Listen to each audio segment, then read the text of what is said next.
In the elegant, candlelit drawing rooms of 19th century Britain, the air shimmered with the faint scent of lavender polish, coal smoke, and the comforting illusion of progress. The Victorians prided themselves on refinement, the gleaming brass of their bedsteads, the delicate lace framing their windows, and, most of all, the richly colored wallpaper that wrapped every parlor and bedroom in warmth and fashion. It was a mark of sophistication to have one's walls dressed in vibrant greens and brilliant patterns, a signal that the household was cultured and modern. Yet beneath that beauty, something sinister was breathing. The pigment that gave those greens their lively Scheele green, made from copper arsenite, was laced with a deadly poison that crept invisibly into every breath, every touch, and every meal. People who lived amid such luxury did not know they were living inside slow-acting tombs, their homes becoming traps of their own design. The green paper looked alive in the flicker of gaslight, but in truth it carried the same substance used to kill rats. Each evening, as fires crackled and families gathered for tea, tiny particles of arsenic flaked from damp corners, mingling with soot and settling upon carpets, curtains, and skin. Children grew pale and weak, their eyes losing brightness. Mothers complained of dizziness and fainting. Servants coughed through the night in attic rooms, heavy with the invisible dust of poison. The doctors who visited these homes wrote their symptoms down in tidy scripts: headache, nausea, weakness, fits, but never once did they suspect that the disease lived in the wallpaper, shimmering green and innocent on the walls. To understand how such a deadly trend could thrive, one must imagine the hunger for beauty that gripped Victorian society. The Industrial Revolution had poured wealth into the hands of merchants and factory owners, and the middle classes were desperate to display their prosperity. Wallpaper, once a luxury reserved for the aristocracy, suddenly became affordable and mass-produced. New printing machines rolled out thousands of patterns each day, and among them, the vivid green tones sold faster than any other. Magazines described them as fresh as spring meadows and pure as emerald. No one questioned what made them so radiant.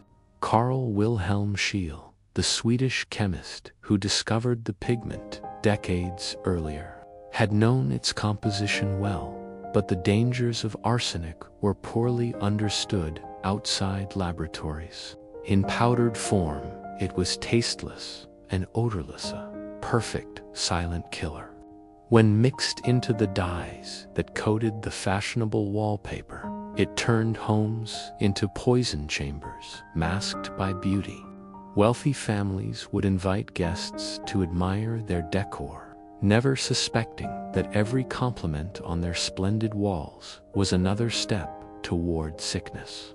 It was said that Queen Victoria herself once ordered the removal of green wallpaper from a palace room after a visiting doctor warned her of its danger.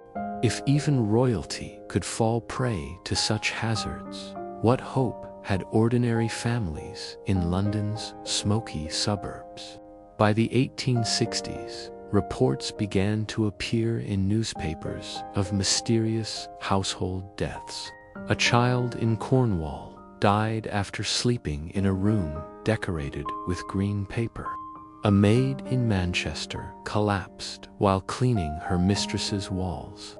An entire family in Paris was struck with violent illness after redecorating.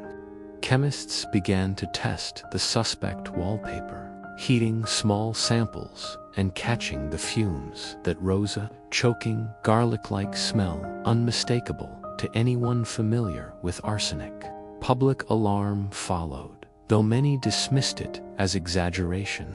Manufacturers protested loudly that their products were safe, claiming that only careless housewives who let their walls grow damp suffered ill effects. The debate between commerce and conscience echoed through the century. Doctors like Dr. Thomas Orton and Dr. H. Lethby began to publish warnings, describing how even the smallest amount of arsenic could, over time, destroy the body from within. Still, most people did nothing. The green remained too lovely to abandon, and the danger too invisible to fear. Inside the homes themselves, life continued with deceptive normalcy. Curtains rustled softly in the gaslight. Silver teapots gleamed on lace-covered tables. Yet behind the pleasantries, small tragedies multiplied. Servants who scrubbed and dusted the green walls began to lose their appetites, their fingers developing sores that refused to heal. Children developed rashes that no doctor could explain. In the night, some rooms filled with a faint metallic odor, especially after rain, when the moisture released arsenic into the air. The sickness did not strike all at once. It crept, subtle and slow, over months or years. Victims wasted away, their bodies failing, while their homes remained spotless and admired. Letters from the time describe families haunted by a strange weakness and a green room that seemed to make one ill. Few realized that beauty itself was the ghost. It was not merely the wallpaper. Arsenic lurked in candles, in fabrics, even in artificial flowers pinned to women's dresses. The same pigment-colored sweets and toys, its brightness irresistible in an age obsessed with display. But it was in wallpaper that the poison found its most tragic home. Some rooms became so saturated that visitors fell ill after a single afternoon spent within. Children who played near damp corners inhaled the powder that drifted off in greenish dust. The tragedy was compounded by the class divide. The wealthy could afford to redecorate when rumors spread, but the poor, proud of their single luxury, clung to their deadly walls until illness forced them out. Each death was quiet, unremarked, folded into the endless statistics of Victorian mortality, attributed to cholera or influenza or failure of the heart. As awareness grew, chemists developed safer pigments, and journalists exposed the scandal with words sharp as scalpels. One famous headline read, "The arsenic in our homes." Artists like William Morris, whose own company sold arsenic-laden wallpaper, resisted the panic, claiming that it was impossible for such small quantities to harm anyone. Yet history proved otherwise. Tests conducted a century later found wallpaper samples releasing enough arsenic gas to kill small animals.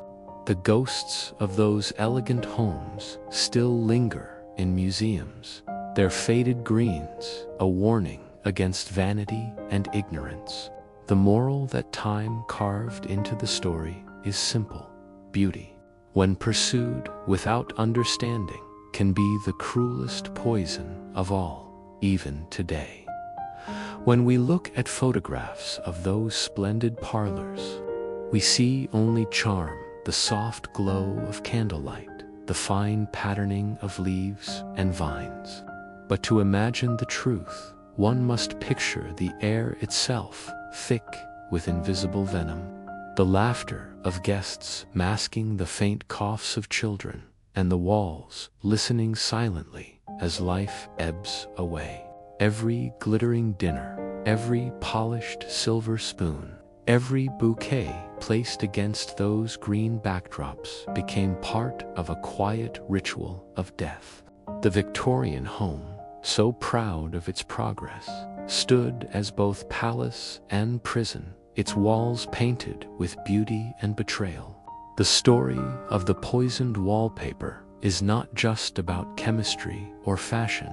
It is about human blindness, about how easily comfort and elegance can hide decay. It is a reminder whispered from the past, urging us to question the things we worship and the luxuries we take for granted. For behind every shimmering surface may lie a secret the eye cannot see, waiting patiently like the deadly green dust of Scheele's creation to claim another admirer in the name of beauty. The story of death, disguised as elegance, did not stop at the parlor walls. It reached deep into the heart of the Victorian Empire, threading through factories, homes, and even hospitals, where the silent killer known as arsenic made its mark under the pretense of progress and beauty. As Britain expanded its industrial might, the demand for color, for vibrancy, for the illusion of life in its soot-darkened cities grew insatiable. The very factories that gave rise to the age of refinement also birthed its downfall, churning out miles of wallpaper laced with Scheele's green and its later variant, Paris green, without a thought for the men, women, and even children who mixed the powders with their bare hands. Inside the suffocating heat of print shops, workers coughed up green dust that clung to their hair, their nails, and their lungs.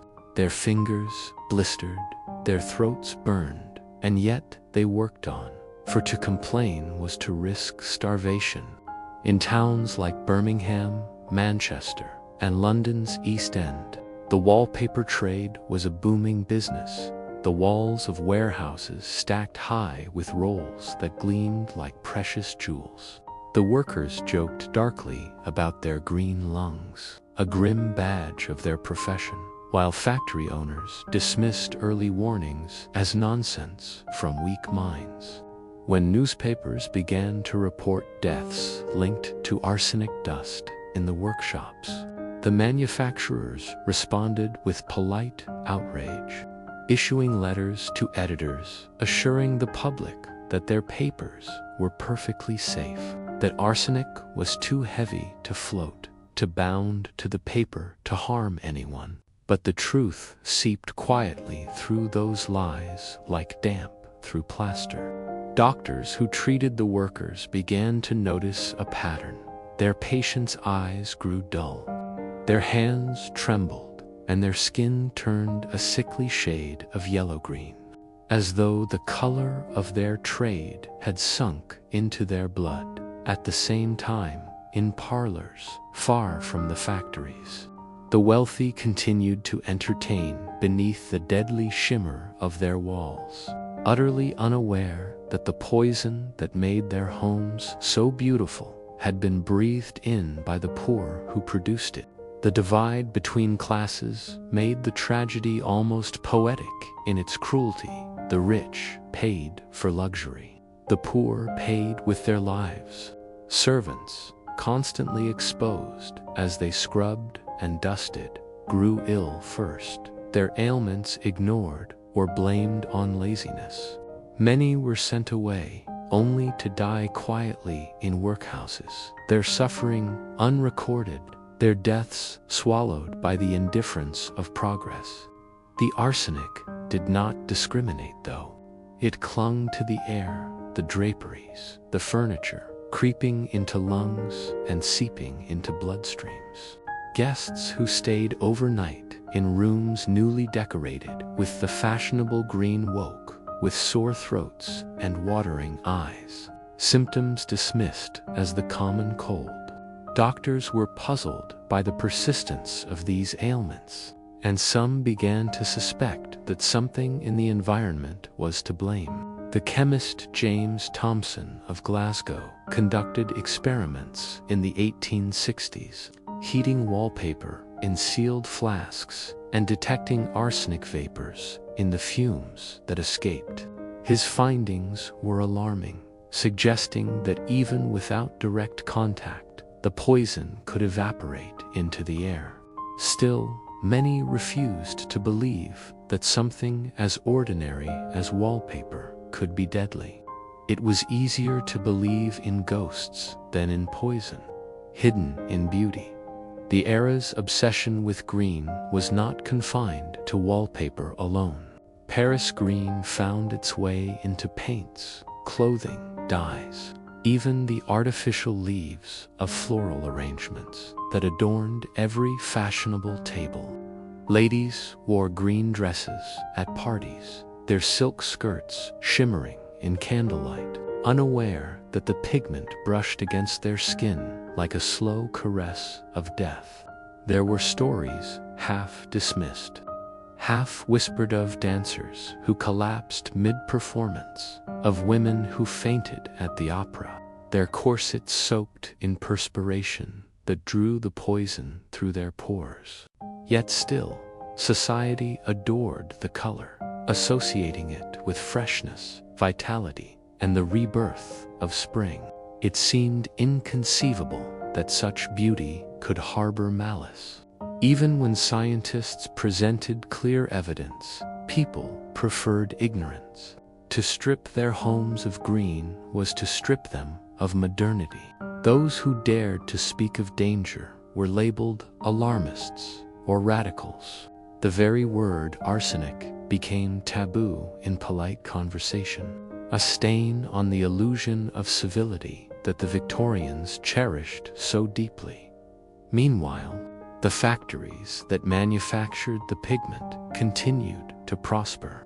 Children as young as 8 stirred vats of arsenic-laced mixtures, their small hands red and raw, their futures eaten away by the same poison that colored their world. There were no safety laws, no masks, no ventilation, only the ceaseless rhythm of progress. In a letter from 1861, one factory inspector wrote of a young girl whose hair had fallen out entirely, her skin ulcerated from exposure to the green dust that coated the floors as thick as snow. The owners dismissed her condition as weakness. Yet, every year, new reports emerged of mysterious illnesses, unexplained deaths, and workers wasting away before their time. Some doctors began to connect the dots, but industry moved faster than compassion. Arsenic was cheap, abundant, and profitable, and that was all that mattered by the 1870s.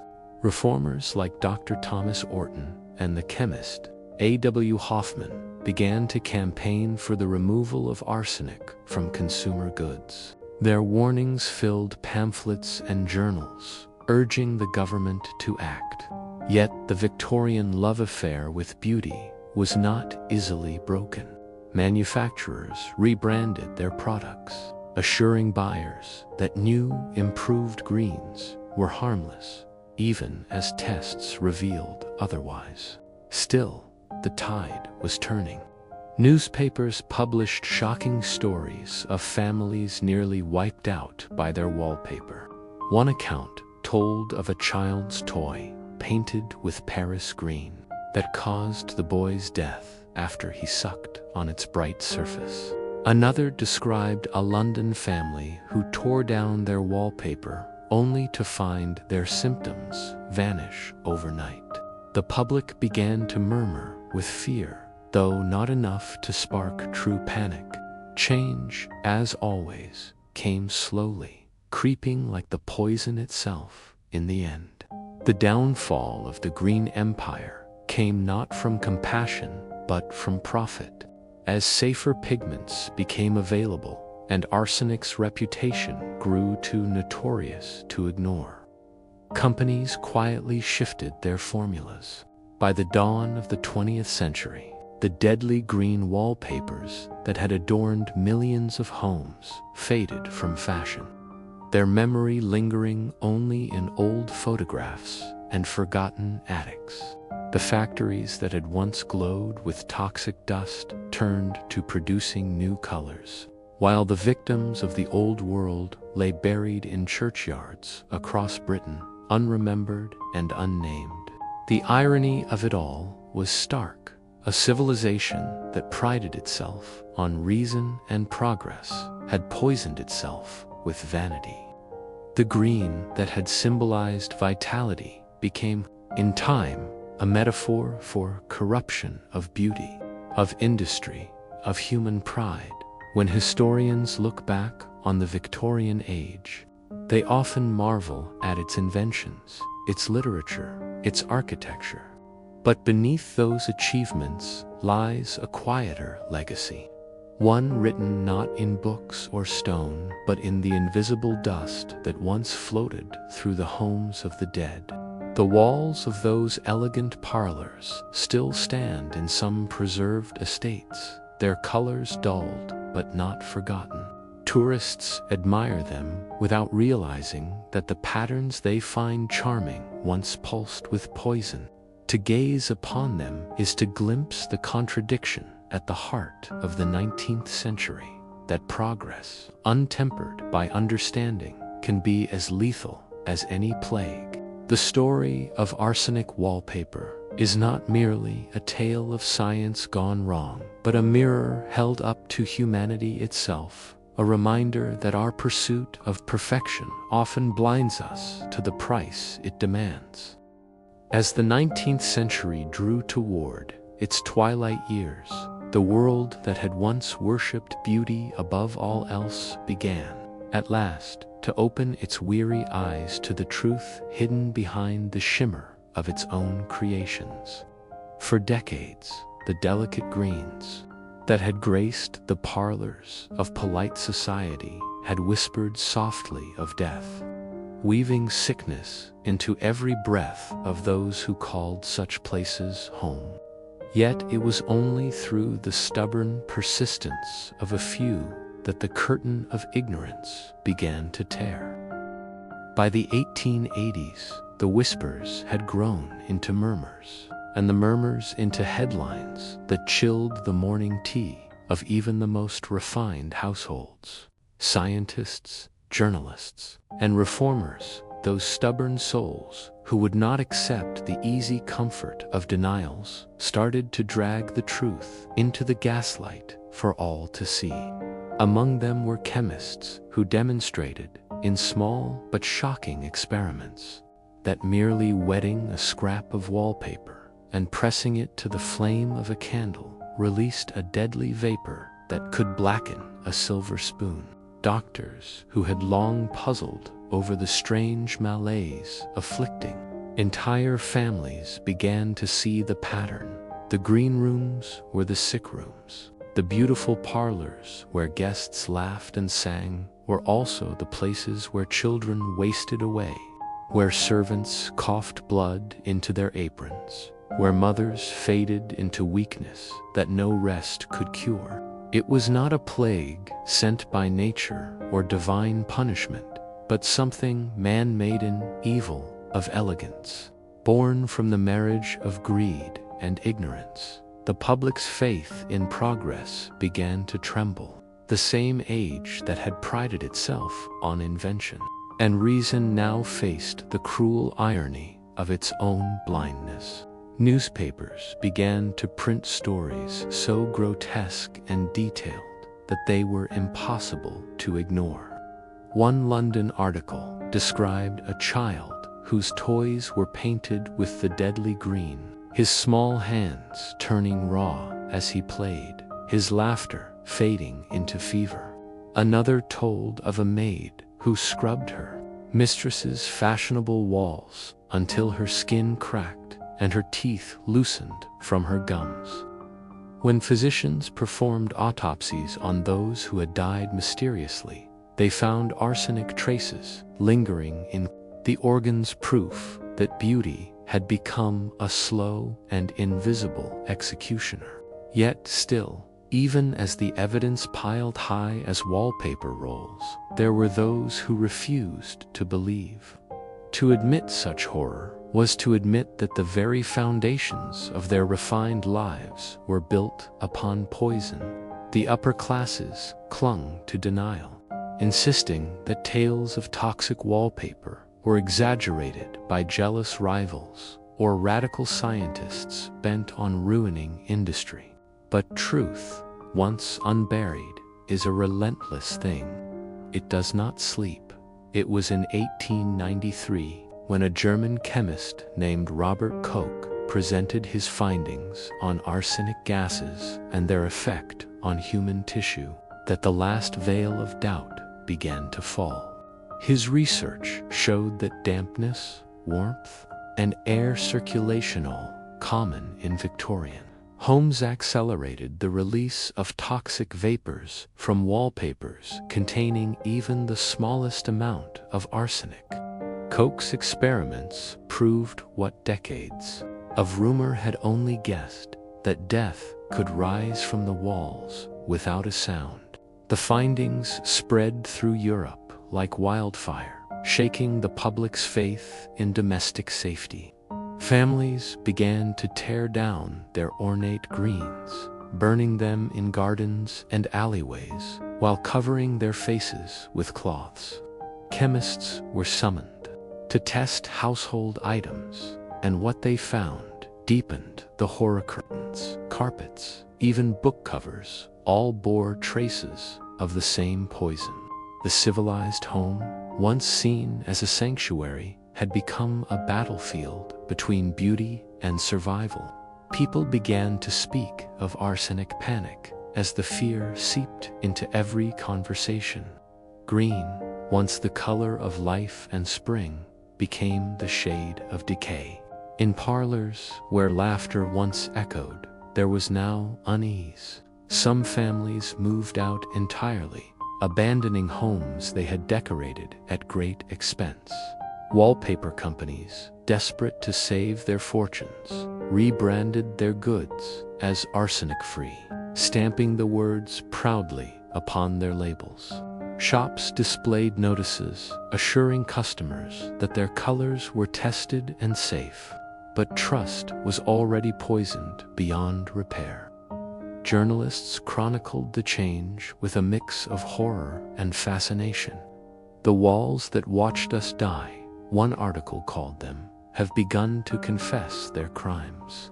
Yet, for every household that tore down the deadly paper, another still hung on to it, unable or unwilling to part with beauty so long adored.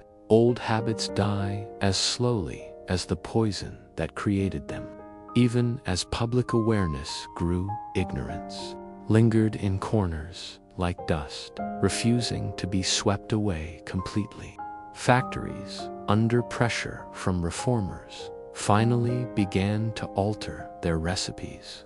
Arsenic, once cheap and abundant, was gradually replaced by safer pigments derived from chrome and zinc. But for the workers who had suffered its touch, change came too late. Entire generations of print laborers were lost to the silent green dust that had coated their lungs, their names forgotten in ledgers that recorded profits but not pain. When the arsenic trade finally waned, the world did not stop to mourn them. Their deaths were merely the collateral cost of progressive, phrase the Victorians might not have used, but certainly lived by. And yet, in the quiet disappearance of the green pigment, there was something symbolic, as though society itself were shedding a layer of its own vanity. The shift away from arsenic wallpaper marked the beginning of a slow awakening, a recognition that the pursuit of comfort and beauty, when left unchecked, could rot the soul as surely as poison rotted the body. Historians later described this period as the first wave of environmental awareness, a time when people realized, perhaps for the first time, that the human world and the natural one were intertwined, that chemistry could not be separated from morality.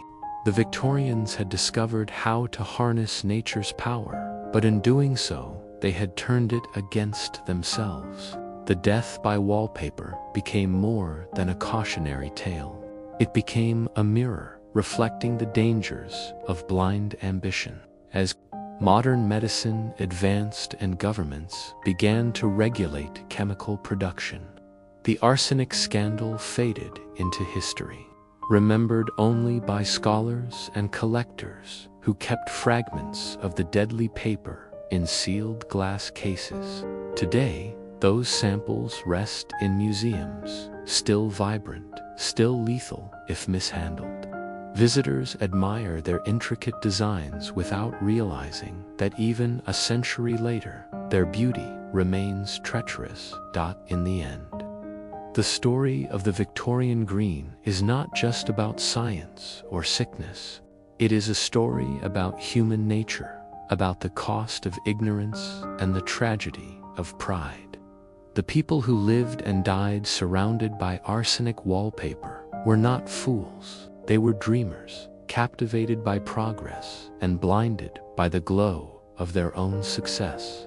They believed that beauty was harmless, that wealth could buy safety, that science existed to serve their desires. But beauty, wealth, and science are indifferent gods, and when worshipped without understanding, they demand their price. The green walls that once symbolized sophistication became monuments to folly, their patterns frozen in time as silent witnesses to a century's mistake. And if you stand long enough before those faded wallpapers in the dim corridors of old houses, you might almost hear the whispers of those who once lived within them, the faint rustle of skirts, the echo of laughter turning to coughs, and the sigh of poison drifting through the air like a final breath of beauty dying in its own reflection. As the green shimmer of wallpaper slowly faded from fashion, the Victorian home remained a sanctuary of apparent beauty and sophistication. Yet new, invisible dangers had already crept into the daily lives of its inhabitants. Invisible threats that lurked in the very glow of modernity itself. Gaslighting, which had been hailed as a marvel of progress, transforming dark corridors and parlors into brilliantly lit spaces, carried with it a silent menace that few dared to acknowledge. Introduced to replace flickering candles and smoky oil lamps, gaslights burned with a clarity that seemed almost magical, casting a golden warmth across marble mantels, ornate furniture, and the delicate folds of silk curtains. But every breath drawn in those illuminated rooms carried with it the risk of slow poisoning. The gas that powered these lights was primarily coal gas, a mixture rich in carbon monoxide, hydrogen, and methane, yet it was the odorless, colorless carbon monoxide that became the quiet killer of many families. Housewives polished their hearths and dusted their shelves. Servants scrubbed floors and shined silver, and children played beneath the radiant lamps, all unaware that a single leak could fill a room with a suffocating haze that dulled minds, weakened hearts, and sometimes, without warning, ended lives. Even in well-ventilated homes, the coal gas of the time was imperfectly filtered, and minute quantities seeped into the air continuously, entering the lungs of those who spent hours in candlelit parlors, now replaced by the bright, modern glow of gas mantles. Complaints of headaches, dizziness, nausea, and chronic fatigue became common among families who prided themselves on cleanliness, order, and the latest technologies. Yet, the source remained a mystery to many physicians who were not trained to detect this invisible poison. The irony of Victorian progress was stark. While society advanced technologically, it exposed itself to a new wave of unseen death, this time emanating from the very tools designed to make life brighter and more comfortable. In kitchens, the threat manifested in subtler ways. Gas stoves, introduced to replace open hearths, provided heat and convenience. Yet the same coal-derived fuels produced a slow accumulation of toxins in poorly ventilated rooms. Housewives who spent hours cooking meals for their families inhaled fumes that contained not only carbon monoxide but trace arsenic and other heavy metals lingering from industrial coal supplies. Food prepared over such stoves sometimes absorbed faint chemical residues, a contamination unnoticed by taste or smell, yet subtly affecting digestion, mental clarity, and long-term health. Young children, curious and unknowing, were especially vulnerable. As they crawled on floors where soot from coal gas lamps had settled, or played near stoves, they ingested small amounts of toxins daily, gradually weakening their bodies in ways invisible to the casual observer. Servants, too, bore the brunt of this unseen exposure. Their labor performed in dimly lit corridors and kitchens, filled with gas fumes that sometimes caused fainting or chronic illness.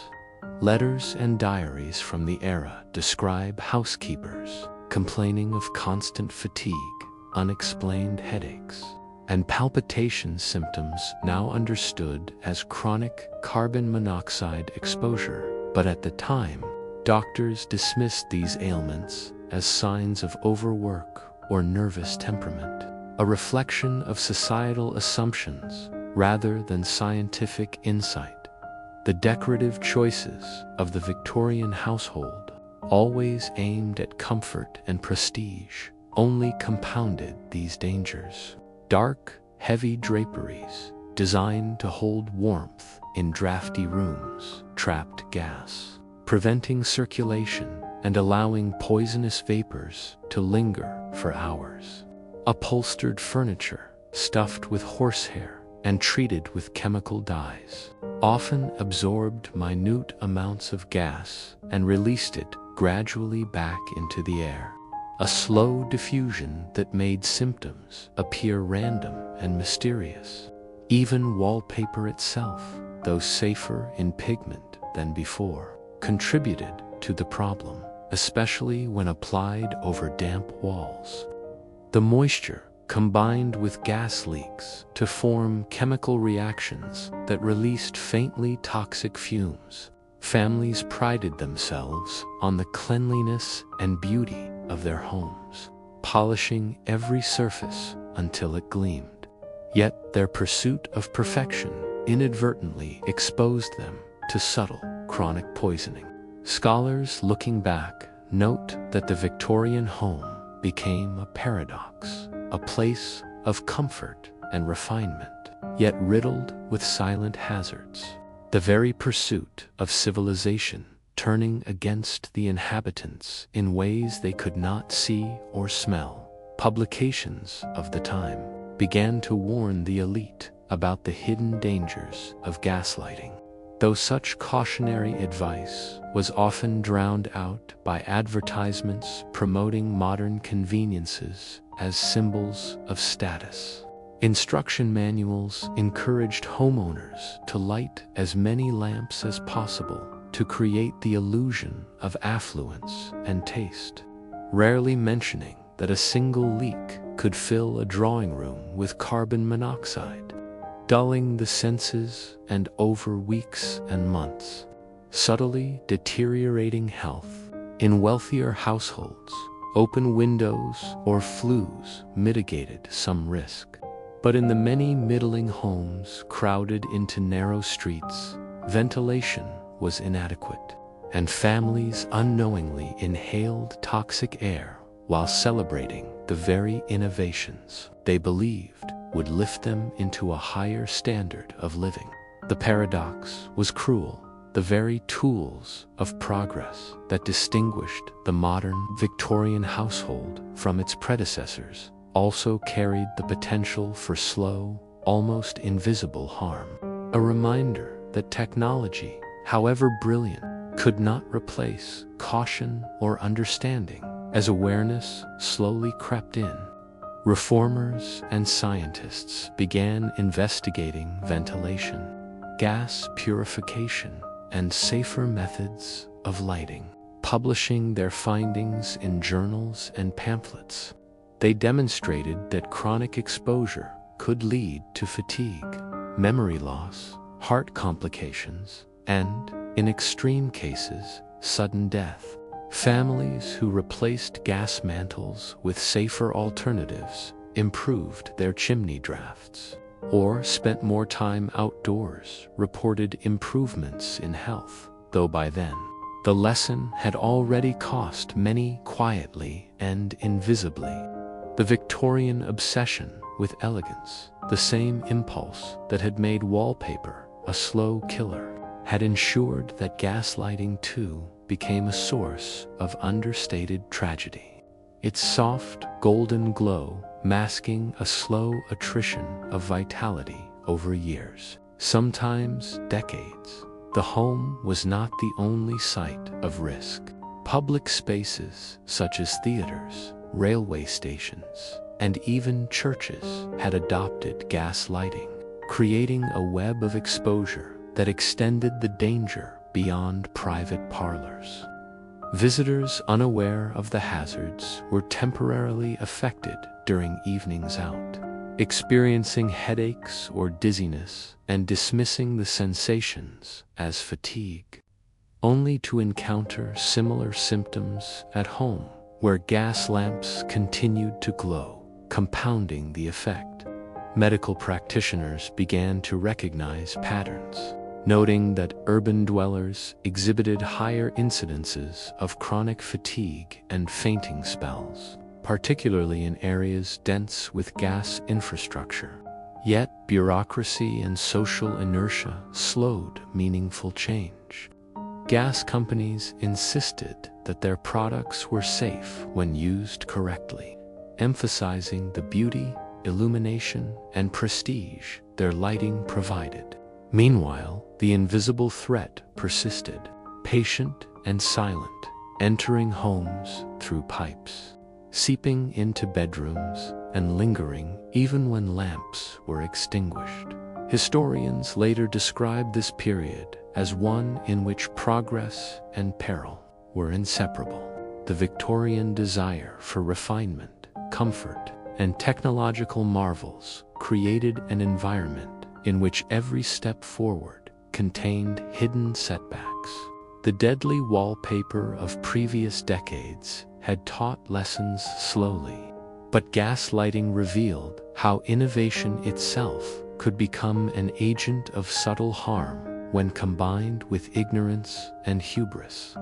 Families continued to admire their illuminated parlors, unaware of the invisible compromise in health that came with the soft glow. Children played beneath the flickering flames. Servants carried trays of tea through halls scented with polish and gas. And all the while, carbon monoxide coursed unseen, a gentle thief of vigor and longevity. The lesson of the gaslit home, like that of the green wallpaper, was inescapable. Elegance and comfort often mask hazards, and human vanity frequently outweighs caution, even in the face of science. By the turn of the century, Victorian households had begun adopting measures to limit exposure: ventilated gas pipes, safer mantles, and more rigorous inspection. But the damage of decades remained embedded in countless lives. Diaries, letters, and medical reports reveal a pattern of chronic illness among those who had grown up under gaslit ceilings, a testament to the enduring effect of invisible toxins. The history of gaslight in Victorian homes serves not merely as a story of chemistry or technology, but as a meditation on human ambition, ignorance, and resilience, a reminder that the pursuit of progress without understanding can quietly claim as much as the most visible of disasters. And so, the soft golden glow of gaslight, once celebrated as the pinnacle of refinement, became a symbol both of ingenuity and of subtle, persistent danger. A lesson whispered in the shadows of history for all who care to notice. As Victorian households continued to embrace the marvels of modern life, new threats quietly infiltrated spaces that were once considered safe sanctuaries of refinement, transforming bedrooms, parlors, and even personal grooming areas into arenas of invisible danger. While gaslighting had already introduced subtle yet chronic harm, the obsession with chemical enhancement and aesthetic perfection brought forth another series of hidden killers: cosmetics, powders, and cleaning products laced with arsenic, lead, and other toxic substances. Women, eager to emulate the ideal of pale, flawless skin, applied face powders thickly, unaware that many contained finely ground white lead or arsenic to achieve the coveted porcelain effect. Morning routines involved brushing, powdering, and perfuming with products that smelled sweet, floral, or herbal, masking the dangerous elements that penetrated the skin and sometimes the bloodstream. Ladies' cheeks were dusted to a rosy hue, lips tinted with vermilion derived from mercuric sulfide, and eyes lined with kohl or other metallic-based pigments that offered beauty at a staggering cost.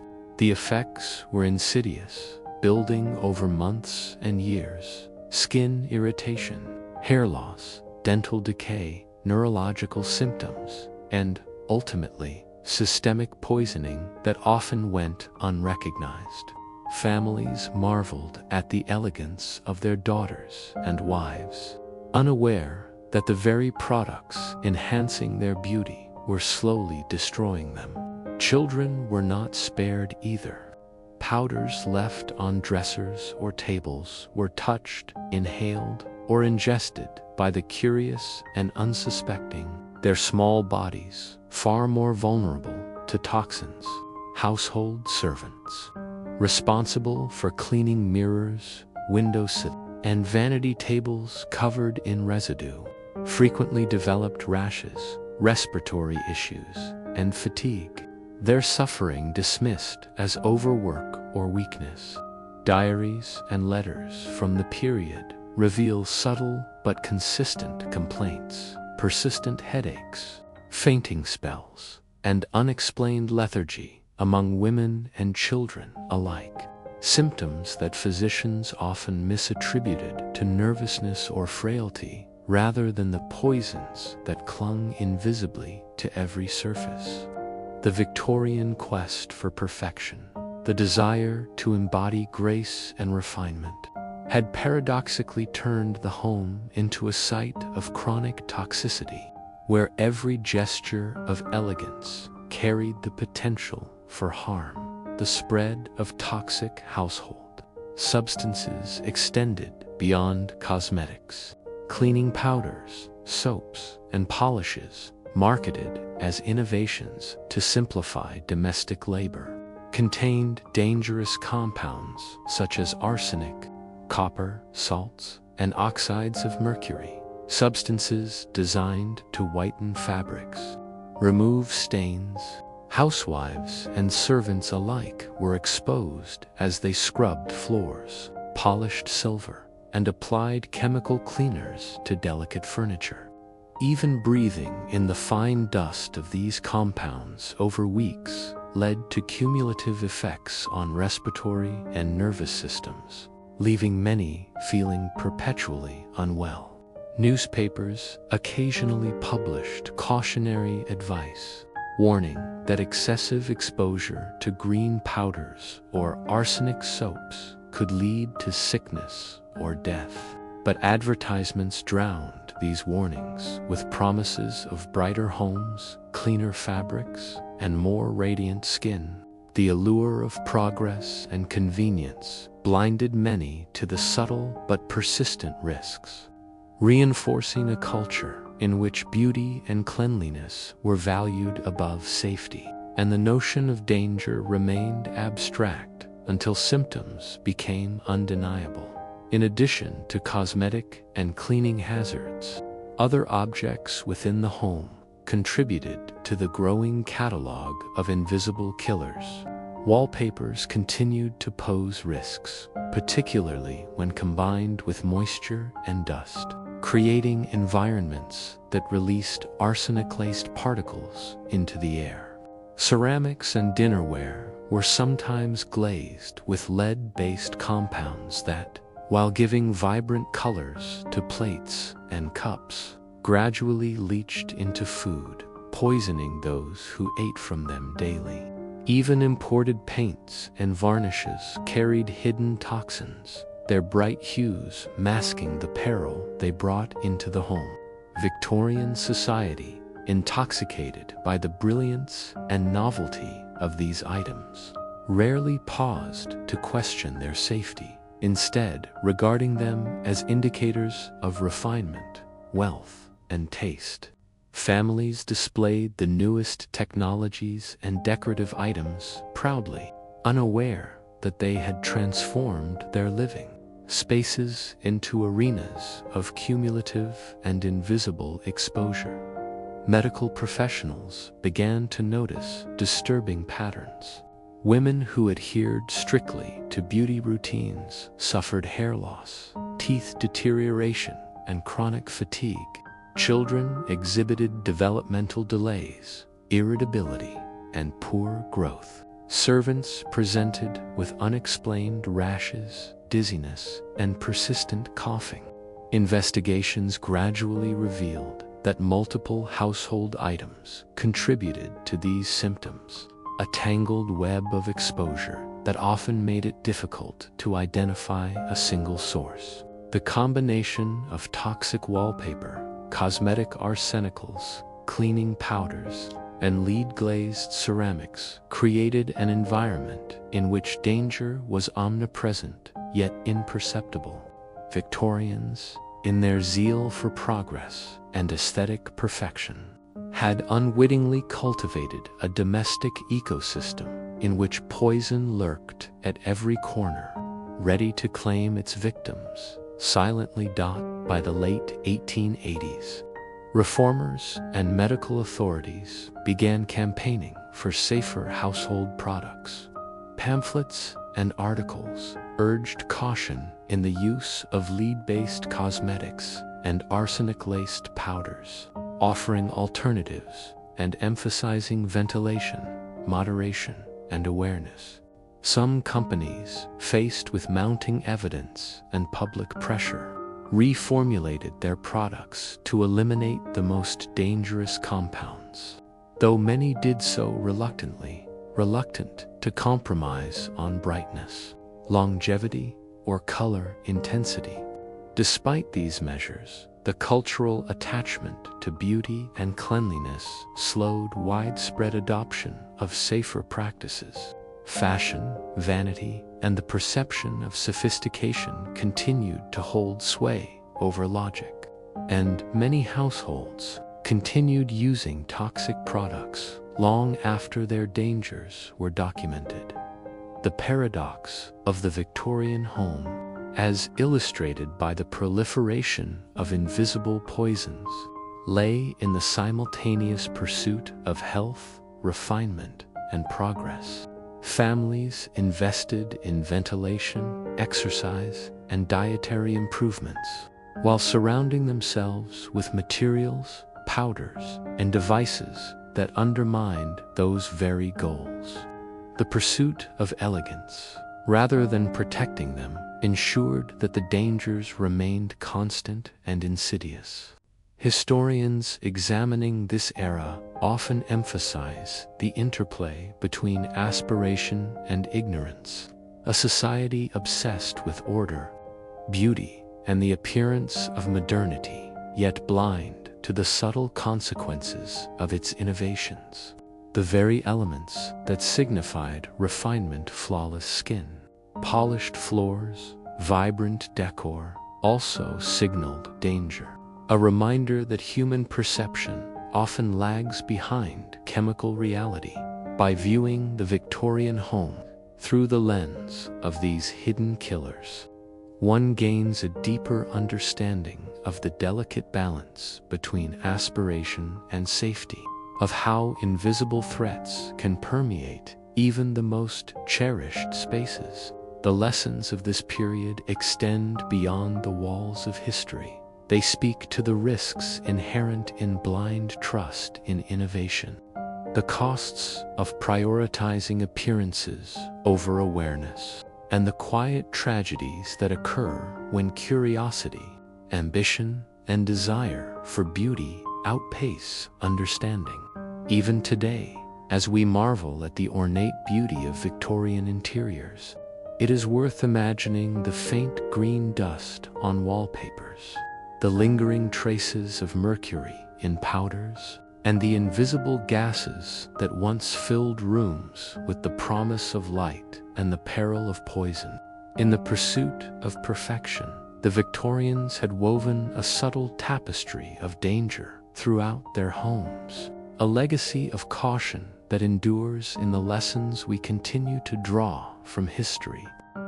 As the Victorian era marched steadily toward its final decades, the homes that had once symbolized safety, comfort, and modernity continued to conceal dangers that were invisible yet deadly, quietly shaping the lives and health of those within.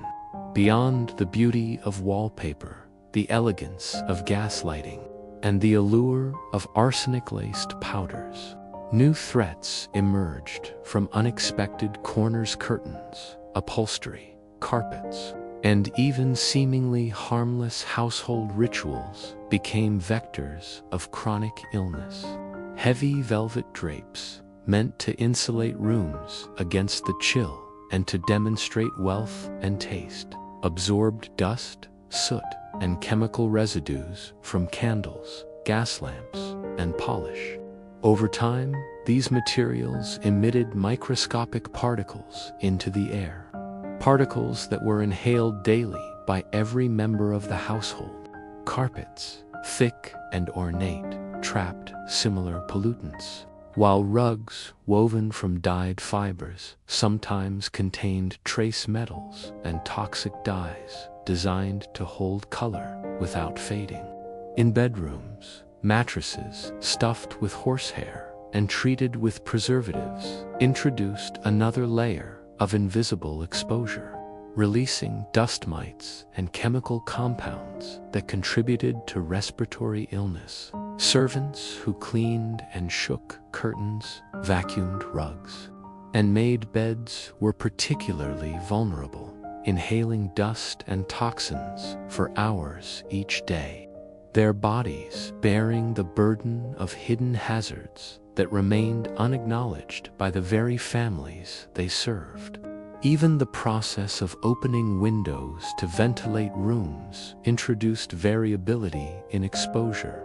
Drafts could either dilute the concentration of dangerous particles or stir them into the air, making every inhalation unpredictable and potentially harmful. Chronic symptoms, persistent coughs, fatigue, nausea, rashes, and headaches became commonplace. Yet doctors, constrained by the limits of contemporary medical knowledge, often misattributed them to nervous disorders, poor hygiene, or simple exhaustion.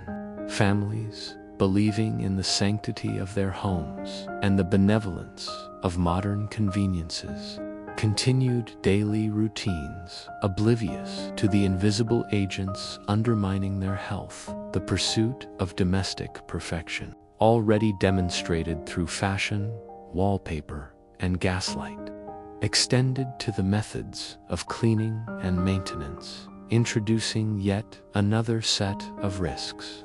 Polishing agents, ammonia-based solutions, and chemical detergents, though effective in brightening wood, whitening fabrics, and removing stains, contained substances that were toxic over long-term exposure.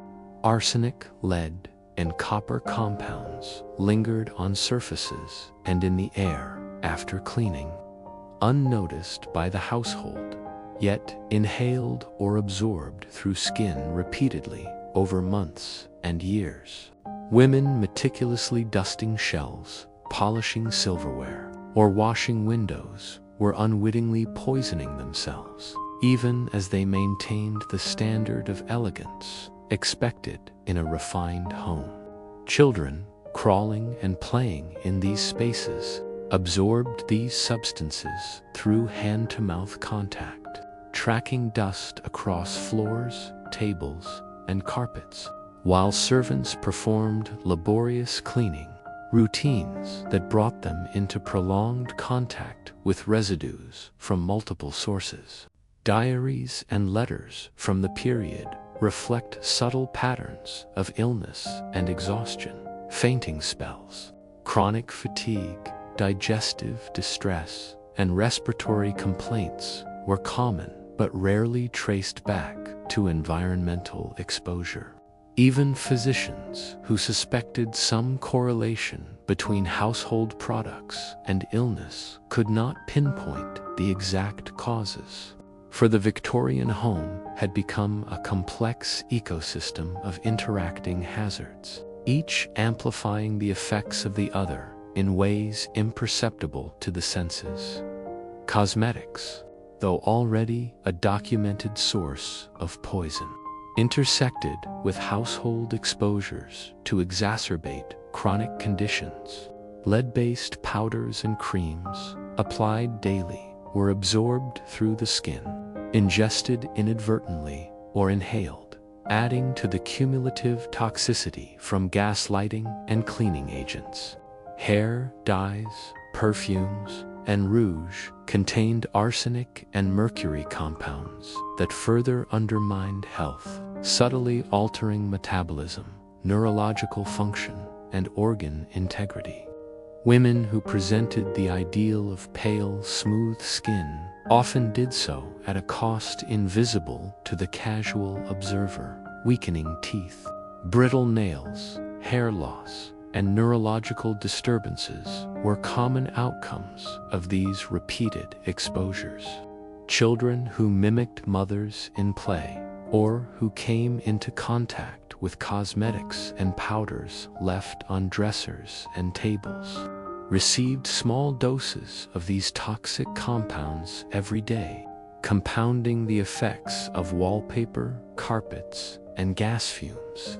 Servants, tasked with cleaning and handling all of these materials, bore an even heavier burden, their labor exposing them to multiple sources of poison simultaneously.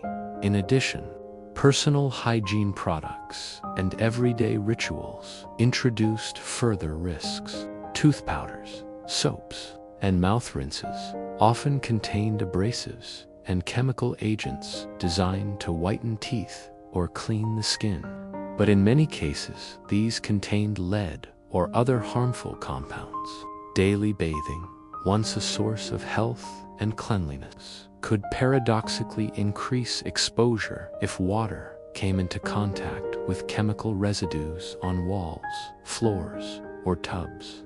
Even seemingly benign household activities, such as sewing, ironing, or caring for plants and flowers treated with chemical dyes and pesticides, contributed to a complex web of invisible hazards. The cumulative effect was a slow attrition of health, often imperceptible until it manifested as chronic illness, sudden fainting, or unexplained deaths. Victorian families, believing themselves to be paragons of refinement and cleanliness, remained oblivious to the interplay of these dangers, assuming that appearances reflected reality, when in fact they masked ongoing biological deterioration. By the closing decades of the 19th century, awareness of these risks began to penetrate public consciousness, largely due to the persistence of reformers, chemists, and physicians who sought to connect the dots between invisible toxins and observed illness. Journals, pamphlets, and newspapers began to highlight the dangers of lead, arsenic, and chemical residues, warning that beauty, cleanliness, and modern conveniences could harbor hidden threats. Advocates for reform emphasized ventilation, safer materials, and the careful selection of household products, though societal adoption was uneven. Wealthier households could afford newer, safer alternatives, while middle and working-class families often continued to rely on traditional methods and materials, prolonging exposure to risk.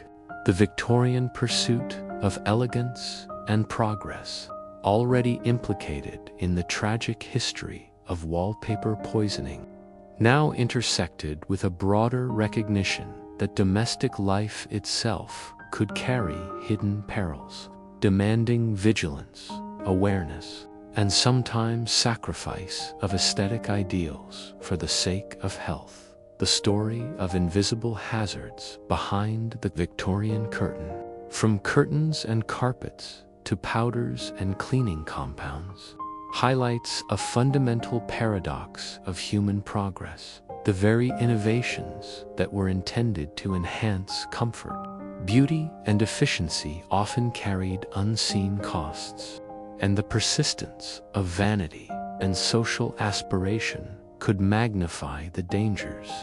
The homes that were once symbols of refinement and culture became intricate laboratories of chronic exposure, their residents unknowingly subject to the slow, cumulative effects of multiple toxins. Children, servants, and even the elite were all affected in varying degrees. The consequences hidden behind the polished facades of elegance and propriety. The lessons of this era endure as cautionary tales. Beauty and sophistication, unexamined and pursued without understanding, can mask hazards far more insidious than the eye can detect. And history offers us the chance to recognize, question, and mitigate these invisible threats before they claim the health and lives of those who inhabit our modern spaces. While parlors, bedrooms, and powder rooms concealed their hidden dangers in wallpaper, draperies, and cosmetics, the Victorian kitchen emerged as another silent theater of peril, where the very act of preparing and consuming food could expose families to deadly substances. Kitchens of the era, designed to impress guests with cleanliness and efficiency, relied on a combination of coal-fired stoves, lead-glazed ceramics, and chemical preservatives to maintain the illusion of safety and modernity. Yet each element carried its own insidious risk. Coal stoves, already ubiquitous in homes for cooking and heating water, emitted faint but persistent gases, including carbon monoxide, sulfur compounds, and trace heavy metals, particularly when poorly ventilated. Housewives, occupied with preparing multiple meals a day for large households, inhaled these toxins for hours, their exposure compounded by the steam and smoke rising from pots and kettles. Lead-glazed pottery, chosen for its durability and the vibrant colors that adorned plates, bowls, and teapots, gradually leached lead into acidic foods like tomatoes, pickles, and preserves. The accumulation of lead in the bloodstream was subtle but devastating over time, leading to neurological impairments, digestive disturbances, anemia, and even sudden fatalities. Families believed that bright, decorative dishes symbolized refinement, yet every meal served on them became a potential vector for chronic poisoning. Children, particularly vulnerable due to their smaller body mass and developing systems, ingested significant amounts of lead over months and years, often displaying behavioral changes, cognitive delays, and fatigue long before the source was recognized.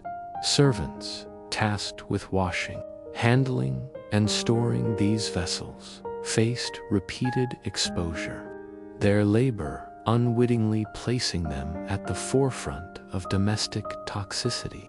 While doctors of the era often failed to link these symptoms with daily kitchen routines, the introduction of chemical preservatives and coloring agents in food added another layer of silent danger.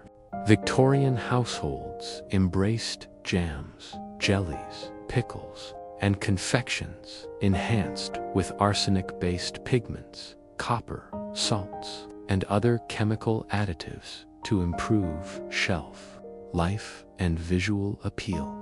Sugar, a symbol of wealth and indulgence, was sometimes contaminated with lead residues from refining processes, and sweeteners often contained trace metals to ensure crystallization and brightness. Victorians, captivated by presentation and taste, rarely questioned these additives, unaware that each bite contributed to cumulative toxicity. Even routine practices, such as lining shelves with decorative papers or using painted storage containers, could introduce harmful compounds into the food preparation environment. Lead-lined tanks, used for water storage or brewing beer and cider, further compounded exposure, especially in urban households where water quality was inconsistent. The kitchen, ostensibly a place of nourishment, became a nexus where multiple invisible threats converged, undermining the very health that food was supposed to sustain. Food preparation tools themselves, often brightly colored or decorated, sometimes contained traces of toxic metals. Knives, cutting boards, and utensils were occasionally painted or treated with lead-based substances to increase durability or appeal, slowly transferring minute quantities of metal to ingredients over time. Copper pots and pans, prized for their conductivity and efficiency, could leach copper into acidic foods, causing gastrointestinal distress, liver damage, and, in extreme cases, neurological symptoms.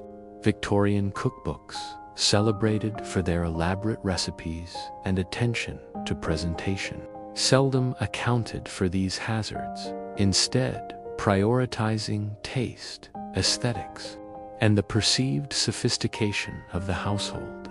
Housewives, eager to adhere to societal expectations, followed these recipes meticulously, unaware that their dedication to culinary excellence may have compromised the health of their families.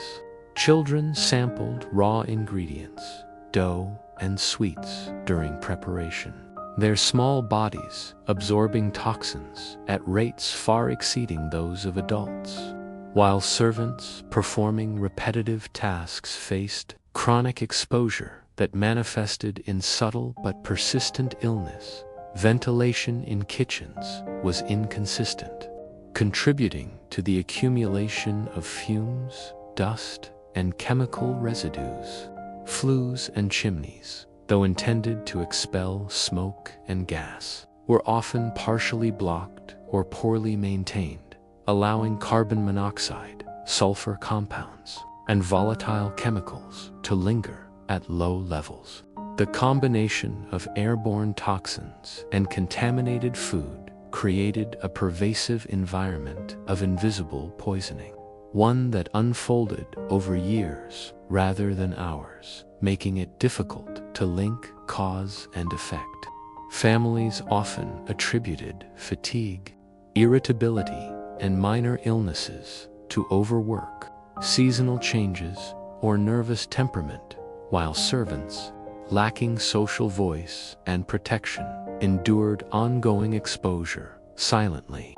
the cumulative toll of kitchen hazards, when considered alongside dangers from wallpaper, gaslighting, and cosmetics, reveals the Victorian home as a complex web of interwoven risks, each amplified by societal norms, aspiration, and ignorance. Baking and preserving introduced further risks. Fruits and vegetables stored in arsenic-laced jars or treated with chemical dyes could release toxins during cooking, subtly infiltrating meals and beverages. Jam making, a common domestic activity, often involved copper kettles and lead-containing utensils, each step increasing exposure for the cook and family alike. Boiling water in lead-lined kettles, a routine task, introduced additional heavy metals, while repetitive handling of foodstuffs in containers painted with arsenic-based pigments ensured continual contact with poison. Victorian families, confident in the cleanliness and refinement of their kitchens, remained oblivious to the accumulation of toxins with each daily meal. The invisible danger silently undermining their vitality. The awareness of these kitchen hazards grew only slowly, prompted by sporadic medical reports linking chronic illness to household practices. Physicians began to recognize patterns of fatigue, developmental delays in children, and gastrointestinal disorders associated with lead and arsenic exposure, though systemic reform was gradual. Reformers advocated for lead-free cookware, safer storage vessels, and improved ventilation. Yet, economic constraints and social inertia limited the adoption of these safer practices. Wealthier families gradually transitioned to safer alternatives, while the majority continued traditional practices, perpetuating cycles of chronic exposure. Diaries and letters from the period reflect the tension between aspiration and survival. Households strove for elegance, adherence to culinary traditions, and social prestige, often at the expense of long-term health. By examining the Victorian kitchen through the lens of hidden poisons, one sees the intimate intersection of innovation, beauty, and risk. The very spaces designed to sustain life and nourish bodies became conduits of illness, demonstrating the subtle interplay between progress and peril. The lessons of these kitchens are profound. Invisible hazards often thrive in spaces of trust and routine, and the pursuit of perfection, whether aesthetic, social, or culinary, can unintentionally invite harm. Children, servants, and homemakers alike lived in an environment where beauty, refinement, and domestic order masked persistent, silent dangers, a historical caution that resonates even in contemporary concerns about chemical exposure and domestic safety. The Victorian kitchen, though intended as a center of nourishment and domestic pride, concealed an array of hidden dangers that permeated not only the air, but also the very food and drink consumed daily by families. While lead-glazed ceramics and coal stoves had already introduced subtle risks, chemical adulteration and contamination in food became a pervasive hazard, threatening health in ways that were often invisible and insidious.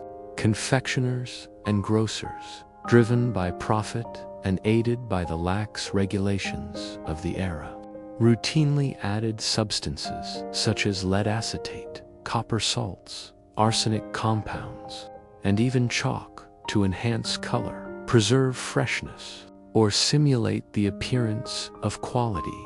Sugar, an emblem of wealth and domestic comfort, could be laced with lead to improve crystallization or whiteness, while candies, syrups, and colored jellies incorporated toxic pigments to make them visually appealing to children and adults alike.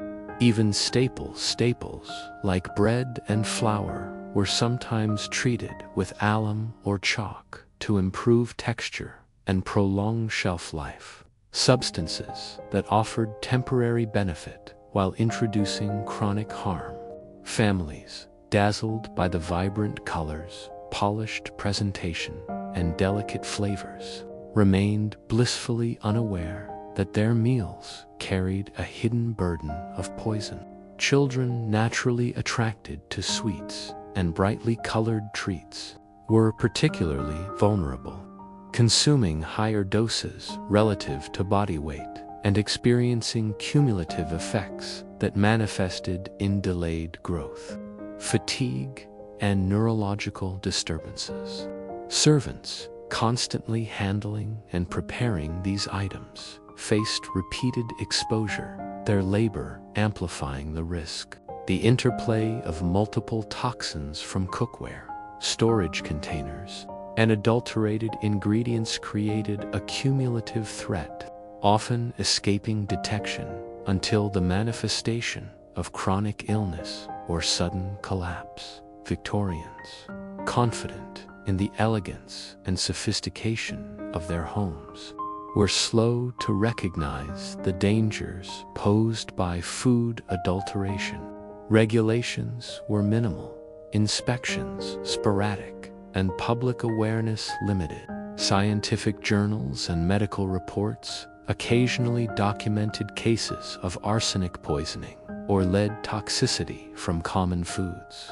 Yet, such warnings often competed with the weight of tradition, social norms, and the compelling aesthetics of brightly colored, polished food products.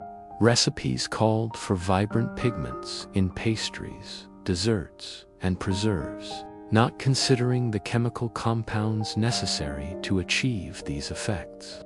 Housewives, striving to maintain appearances of culinary excellence, followed these instructions meticulously, applying ingredients and cooking techniques that unwittingly introduced toxins into every meal. The pursuit of refinement and social prestige, central to Victorian domestic ideals, frequently overrode concerns for safety, demonstrating a persistent tension between aspiration and practical health considerations. Alcohol and beverages, commonly served in Victorian homes, also harbored invisible hazards. Wine, beer, and cider were occasionally adulterated with toxic compounds to enhance flavor, color, or shelf stability. Lead-lined casks, copper brewing vessels, and chemical additives introduced chronic exposure risks. Tea, a central element of daily life and social rituals, was sometimes blended with dyes or fillers to ensure consistent appearance and weight, introducing further compounds into regular consumption. Families, consumed by social expectations and the comforts of routine, remained largely unaware that their cherished rituals of tea time or evening drinks could carry subtle but cumulative harm. The contrast between domestic ceremony and hidden peril highlights the paradox of Victorian domestic life. The very practices meant to sustain and celebrate life simultaneously undermined it in quiet, almost imperceptible ways. The consequences of these kitchen-based hazards were multifaceted. Lead exposure from dinnerware and food caused anemia, neurological impairment, abdominal pain, and dental deterioration, while arsenic and copper compounds produced gastrointestinal distress, fatigue, and organ damage over prolonged periods. Children exhibited developmental delays, irritability, and learning difficulties, often dismissed as temperament issues rather than the direct result of chronic poisoning. Servants faced long-term health consequences due to their constant proximity to contaminated surfaces, utensils, and ingredients, with patterns of illness reflecting cumulative exposure that blended occupational risk with domestic duty. Families at all social levels experienced subtle but persistent declines in vitality, with doctors struggling to trace these symptoms to their hidden sources due to the complex interplay of multiple toxic factors. Public awareness of food and beverage contamination grew only slowly. Reformers and physicians published reports detailing cases of poisoning linked to common foods, advocating for regulation, inspection, and safer practices.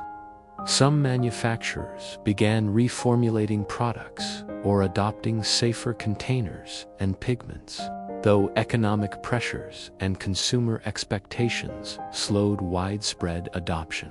The Victorian obsession with appearance, quality, and social status often outweighed concern for unseen hazards, perpetuating cycles of exposure and illness.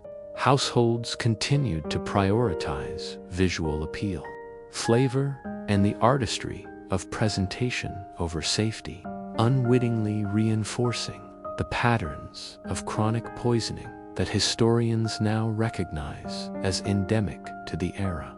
The Victorian kitchen, once a symbol of domestic ingenuity and elegance, reveals itself as a microcosm of the broader societal tension between innovation and safety. Every meal prepared and consumed was potentially infused with toxins, reflecting the intersection of aspiration, commerce, and ignorance. The cumulative effect of contaminated food, hazardous cookware, chemical additives, and poor ventilation created an environment in which invisible killers thrived, silently undermining health while preserving appearances of refinement and sophistication.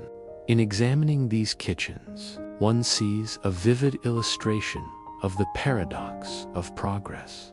The tools and practices designed to improve life frequently contained the seeds of harm, a quiet reminder that vigilance and understanding must accompany ambition and artistry.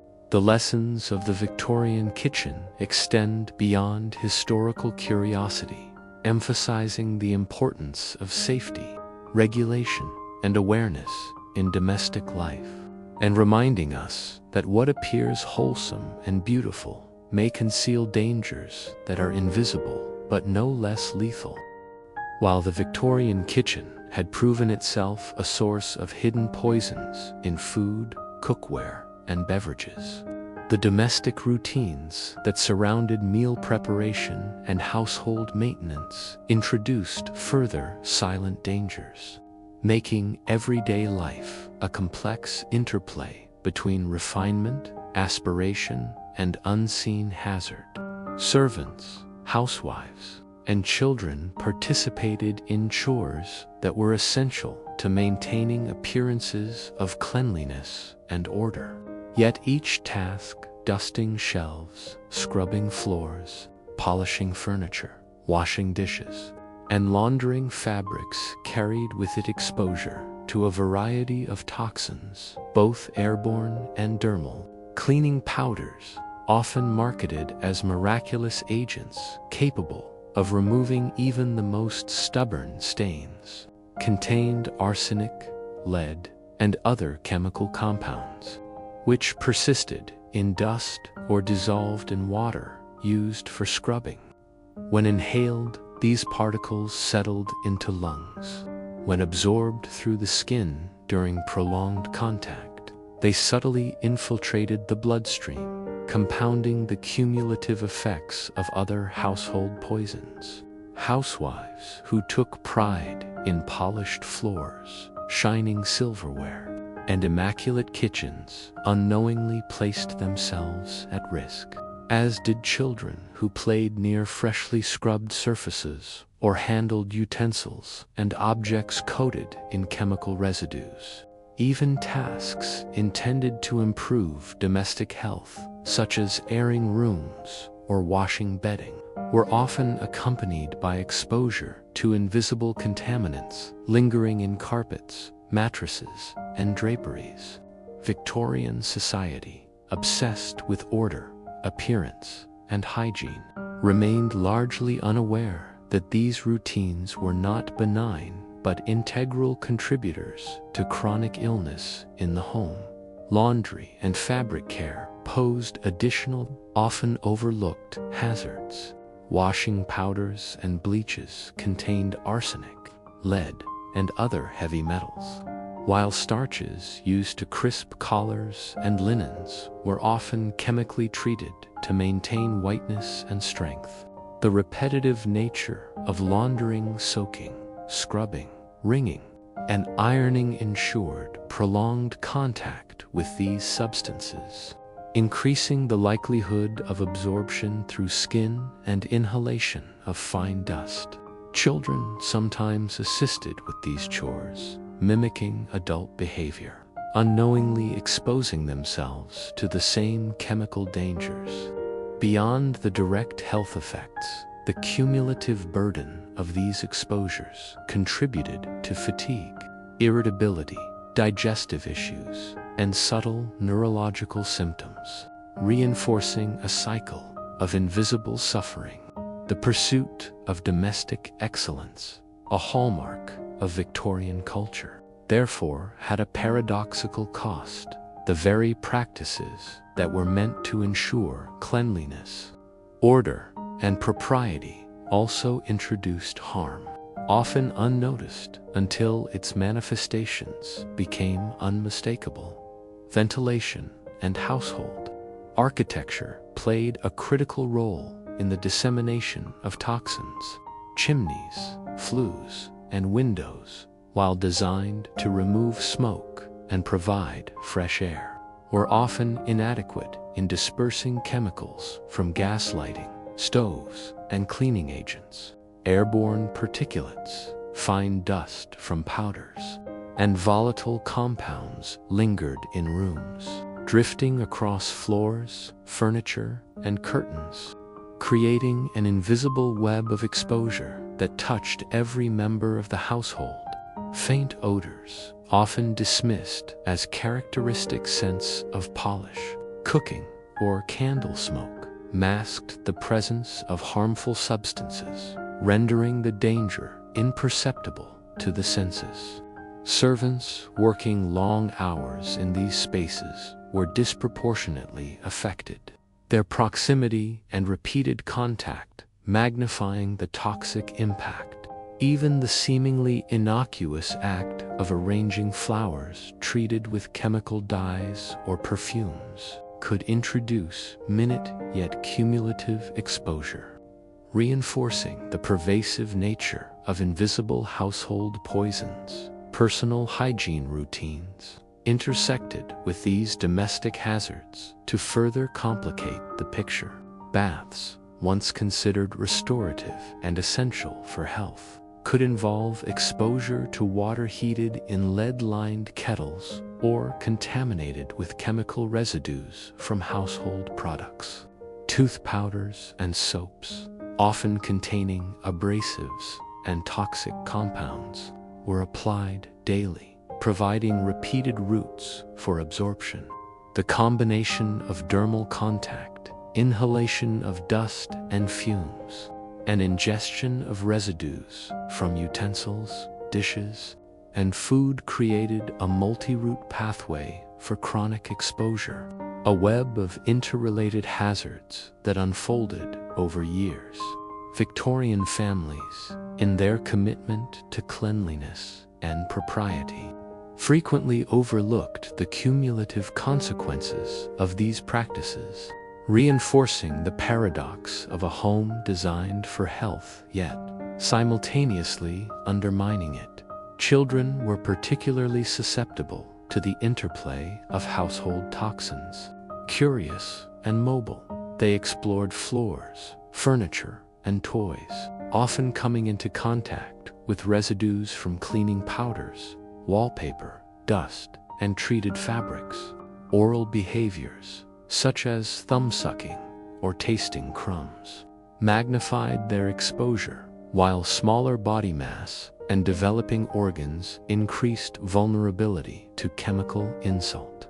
Symptoms in children: developmental delays, fatigue, irritability, and digestive disturbances were often misattributed to temperament, diet, or minor illnesses, rather than the invisible hazards of their environment. Servants, bound by duty and class expectations, similarly absorbed repeated doses through contact with contaminated surfaces, materials, and cleaning agents, with chronic consequences that often went unnoticed until serious health effects appeared by the end of the Victorian era. Awareness of these pervasive domestic hazards had begun to surface, driven by the work of chemists, reformers, and physicians who documented patterns of illness and linked them to household practices and materials. Pamphlets and journals encouraged safer cleaning agents, improved ventilation, and moderation in the use of chemically treated products. Some manufacturers responded with arsenic-free powders, lead-free cookware, and safer pigments, while enlightened households gradually adopted these safer alternatives. Yet, social norms, economic constraints, and the cultural valorization of perfection slowed widespread change, meaning that for many, invisible hazards persisted until well into the 20th century. The interplay of aspiration, habit, and ignorance ensured that elegance and beauty remained entwined with subtle toxicity, leaving a legacy of lessons about the delicate balance between domestic ideals and practical safety. The Victorian household, when viewed in its entirety from wallpaper dust to kitchen routines and daily chores, emerges as a cautionary illustration of how human desire for comfort, beauty, and social perfection can paradoxically introduce silent and persistent hazards. Invisible poisons, accumulating over time and across multiple vectors, reveal a world in which aspiration, refinement, and labor intersected with chemistry to create both elegance and danger. The lives of children, servants, and household members were shaped as much by these unseen forces as by social norms, architectural design, and cultural expectations. History thus offers a profound lesson: the pursuit of perfection, when divorced from awareness and caution, can mask the most insidious threats, transforming the familiar and comforting spaces of the home into arenas of chronic exposure and silent suffering. As the Victorian era progressed, innovations in domestic plumbing and water supply promised unprecedented convenience and hygiene. Yet, beneath the surface of these celebrated advances lurked a silent network of invisible killers, threatening the health of families even as they lauded their modern homes. Indoor plumbing, heralded as a triumph over open cesspools and communal wells, relied on metal pipes, primarily lead, copper, or cast iron to transport water throughout kitchens, bathrooms, and servants' quarters. While these systems allowed for ready access to hot and cold water, they also introduced the very substances long known to compromise human health. Lead pipes, prized for their malleability and resistance to corrosion, leached microscopic amounts of metal into drinking water, subtly poisoning those who relied on taps for cooking, bathing, and drinking. Children, more vulnerable due to smaller body mass and developing organs, were especially at risk. their neurological and cognitive functions quietly undermined over months and years. Chronic fatigue, irritability, developmental delays, and digestive disorders became common among families unaware that the very water designed to sustain them contained invisible hazards. Copper piping, while somewhat safer, still contributed trace metals, especially when exposed to acidic water or certain cleaning agents. Compounding exposure to multiple toxins in homes already burdened by arsenic-laden wallpaper, leaded ceramics, and chemically treated fabrics. A hallmark of Victorian domestic sophistication presented further risks. Baths, once a symbol of hygiene and social status, often relied on lead-lined tubs, copper fittings, and enamel-coated basins that were susceptible to corrosion or leaching. Soap, scented with artificial fragrances and containing chemical additives, was rubbed on skin daily, introducing compounds through dermal absorption. Tooth powders and rinses, frequently composed of abrasives laced with lead or other metals, were applied meticulously each morning and night, creating repeated routes of exposure for both children and adults. Hot water, generated by coal-fired boilers or stoves, carried dissolved metals and contaminants from corroded pipes into each bath, exposing skin and lungs to toxins as steam enveloped the room. Servants, tasked with filling, emptying, and cleaning tubs, or scrubbing sinks and basins, spent hours daily in close contact with contaminated water, amplifying the cumulative health impact. Victorian confidence in the benefits of plumbing and modern hygiene masked a grim reality. Every act intended to promote cleanliness inadvertently contributed to invisible poisoning. Kitchens and dining areas were similarly affected by innovations in water distribution. Lead-lined cisterns stored water for cooking, washing, and drinking, allowing toxic metals to dissolve gradually, unnoticed by the senses. Meals prepared with this water-absorbed trace contaminants, a subtle but persistent source of ingestion. Boiling could reduce some bacterial contamination, but did little to eliminate dissolved metals. Ice, introduced in wealthier homes, was often harvested from contaminated sources or stored in metal-lined iceboxes, adding another layer of invisible hazard. Water from taps and sinks, while modern and convenient, carried chemical residues accumulated from metal pipes, casks, and cisterns, creating a nexus of exposure that intersected with daily meals, beverages, and washing routines. The pursuit of hygiene and refinement, central to Victorian ideals, paradoxically heightened the risk of chronic poisoning, embedding invisible dangers in the very act of consuming water or preparing food. Public health knowledge regarding water contamination was emerging, but understanding of chemical exposure lagged behind that of bacterial infection. Physicians and reformers increasingly warned of lead poisoning from plumbing and its subtle neurological effects, particularly in children, but implementation of safer materials was gradual, often limited to wealthier households. Middle and working-class homes frequently retained older, corroded systems, exacerbating exposure. Letters, diaries, and medical reports document complaints of fatigue, irritability, stomach pain, and cognitive difficulties, symptoms now recognized as consistent with chronic lead exposure, yet largely misattributed to diet, temperament, or overwork at the time. The invisible killers of water supply were pervasive, cumulative, and often overlooked. making them among the most insidious hazards of Victorian domestic life. The interaction between plumbing and other domestic toxins amplified their effects.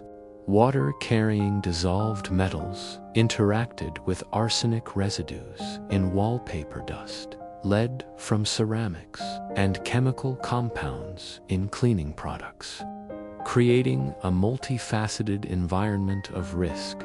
Children playing on floors dusted with powder and wallpaper remnants could ingest or inhale multiple contaminants simultaneously, compounding harm. Servants whose labor brought them into contact with contaminated water, cleaning agents, and household dust endured chronic exposure through multiple routes: dermal, inhalation, and ingestion. Victorian households, confident in the protective power of plumbing and domestic hygiene, remained largely oblivious to the invisible network of hazards interlacing every room. Even innovations intended to improve safety carried hidden risks. Filters and cisterns designed to purify water were sometimes constructed from metal components that leached additional toxins or trapped residues that released slowly over time. Boiling and treatment with chemicals like lime or alum reduced bacterial contamination but had limited effect on dissolved metals. The very systems designed to prevent disease unintentionally introduced chronic hazards. A recurring paradox in the Victorian pursuit of progress and domestic perfection. The cumulative effect of lead, copper, and chemical residues in water illustrates how invisible dangers could infiltrate every facet of daily life. From drinking and bathing to cooking and cleaning, silently undermining health while remaining largely undetectable by contemporaries. By the close of the 19th century, awareness of these risks began to influence urban planning, plumbing standards, and household practices. Lead-free pipes, improved filtration, and safer water storage gradually emerged in wealthier districts, while public campaigns sought to educate households about the dangers of contaminated water. Yet for many families, particularly in rapidly expanding urban centers, the legacy of lead and copper exposure persisted, leaving a silent imprint on health and development. The Victorian home, celebrated for its elegance, convenience, and hygiene, was revealed through these hidden hazards to be a complex web of aspiration, innovation, and unseen parola domestic environment, where progress itself could carry the seeds of slow, invisible destruction. Beyond the hidden dangers in plumbing, water supply, and kitchens, Victorian homes were filled with furnishings and domestic accessories that concealed their own invisible threats, subtly undermining health while maintaining appearances of sophistication and elegance. Carpets, rugs, curtains, and upholstered furniture were central to the aesthetic of the period, chosen for ornate patterns, rich colors, and luxurious textures. Yet many of these items were treated with chemical dyes, preservatives, and moth-proofing agents that introduced toxic elements into the domestic environment. Red and green pigments, often derived from arsenic-based compounds, were prized for their brilliance and durability, adorning carpets, wallpaper, borders, and upholstery fabrics. Daily contact with these surfaces, walking on carpets, sitting on chairs, or brushing against draperies transmitted minute, inhalation of dust particles, and accidental ingestion. Children crawling on floors or playing with textile scraps were particularly vulnerable, while servants tasked with cleaning, brushing, or dusting, these items endured repeated exposure throughout the day. Victorian confidence in the beauty and refinement of their homes blinded many to the insidious effects of these chemical treatments, as the visible vibrancy of textiles masked the invisible hazards embedded within their fibers. Wallpaper, already notorious for arsenic contamination, intersected with furnishings to amplify domestic toxicity. Heavy curtains, often hanging near walls, absorbed airborne dust and particles, combining with wallpaper residues to create concentrated zones of exposure. Upholstered chairs, chaise lounges, and cushions acted as reservoirs for fine dust laden with arsenic, lead, and other chemical residues from powders, pigments, and cleaning agents. Families, captivated by the elegance of deep-colored furnishings and intricate patterns, overlooked the risks associated with daily contact. Even routine tasks, such as brushing carpets or fluffing cushions, stirred particles into the air, making inhalation a constant and inescapable route of exposure. Victorian children, naturally curious and mobile, experienced compounded risk with repeated contact with multiple contaminated surfaces throughout the home, a factor now recognized as a significant contributor to chronic poisoning in this period. Household ornaments and decorative accessories contributed further to invisible hazards. Figurines, vases, and ceramics were often glazed with lead-based compounds to achieve bright colors and smooth finishes, while painted surfaces on boxes, picture frames, and mirrors contained heavy metals and toxic pigments. Handling these items, even for brief periods, introduced trace amounts of poison to the skin and respiratory system. Dust from these objects settled on tables, shelves, and floors, entering food, inhaled air, and the general domestic environment. Victorian society prized these ornaments as symbols of taste, wealth, and refinement, rarely considering the cumulative consequences of their chemical composition. The combination of ornamental ceramics, arsenic-treated textiles, and chemically laden cleaning products created an invisible ecosystem of exposure that permeated every room, silently affecting the health of residents and servants alike. Lighting fixtures, another hallmark of Victorian domesticity, contributed to the invisible hazards of the home. Gas lamps, candles, and early electric fixtures introduced subtle yet chronic exposure to combustion byproducts, including carbon monoxide, sulfur compounds, and particulate matter. Polishing and maintaining these fixtures involved chemical agents containing lead, mercury, and other metals, adding another layer of risk. Wax from candles, often scented with synthetic additives, released volatile compounds into the air, and soot from combustion settled on furnishings, walls, and floors, contributing to dust inhalation. Daily maintenance routines, such as cleaning lamp, glass, trimming wicks, or replacing burnt-out candles, brought housewives and servants into repeated contact with these hazardous residues, amplifying cumulative exposure to invisible toxins. Victorian obsession with cleanliness further intensified these hazards.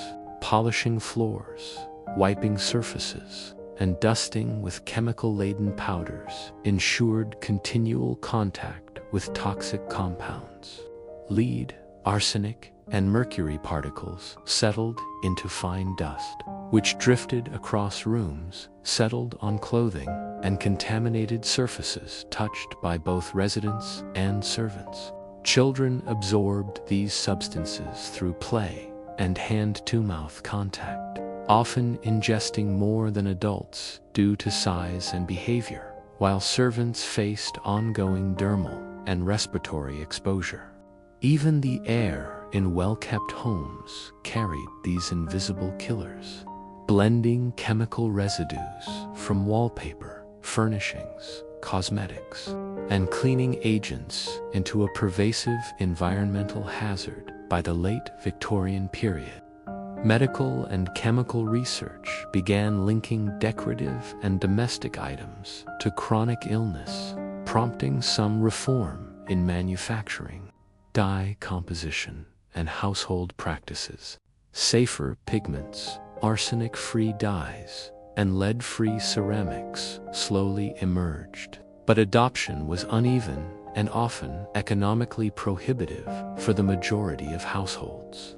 The cultural emphasis on aesthetic perfection, social status, and domestic refinement ensured that many families continued using hazardous materials long after their dangers were documented. The Victorian home, a space intended for comfort, beauty, and social aspiration, thus functioned as a complex web of invisible exposure, where the pursuit of elegance intertwined with chemical risk in subtle and persistent ways. Understanding the role of furnishings and domestic accessories in invisible poisoning illuminates the intricate interplay of aspiration, aesthetics, and health. The vibrant textiles, polished wood, and gleaming ceramics that defined Victorian domesticity were not merely symbols of refinement, but carriers of chronic exposure. The legacy of these hazards underscores a key lesson from history.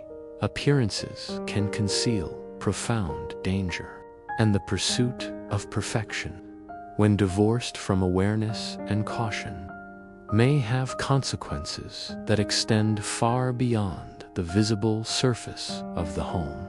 Victorian families, in their quest for beauty and propriety, unknowingly allowed poison to permeate the very spaces meant to sustain and protect them. While the Victorian home dazzled visitors with its elegance, intricate furnishings, and ornate decor, hidden hazards were embedded in one of the most ubiquitous aspects of domestic life: heating and lighting.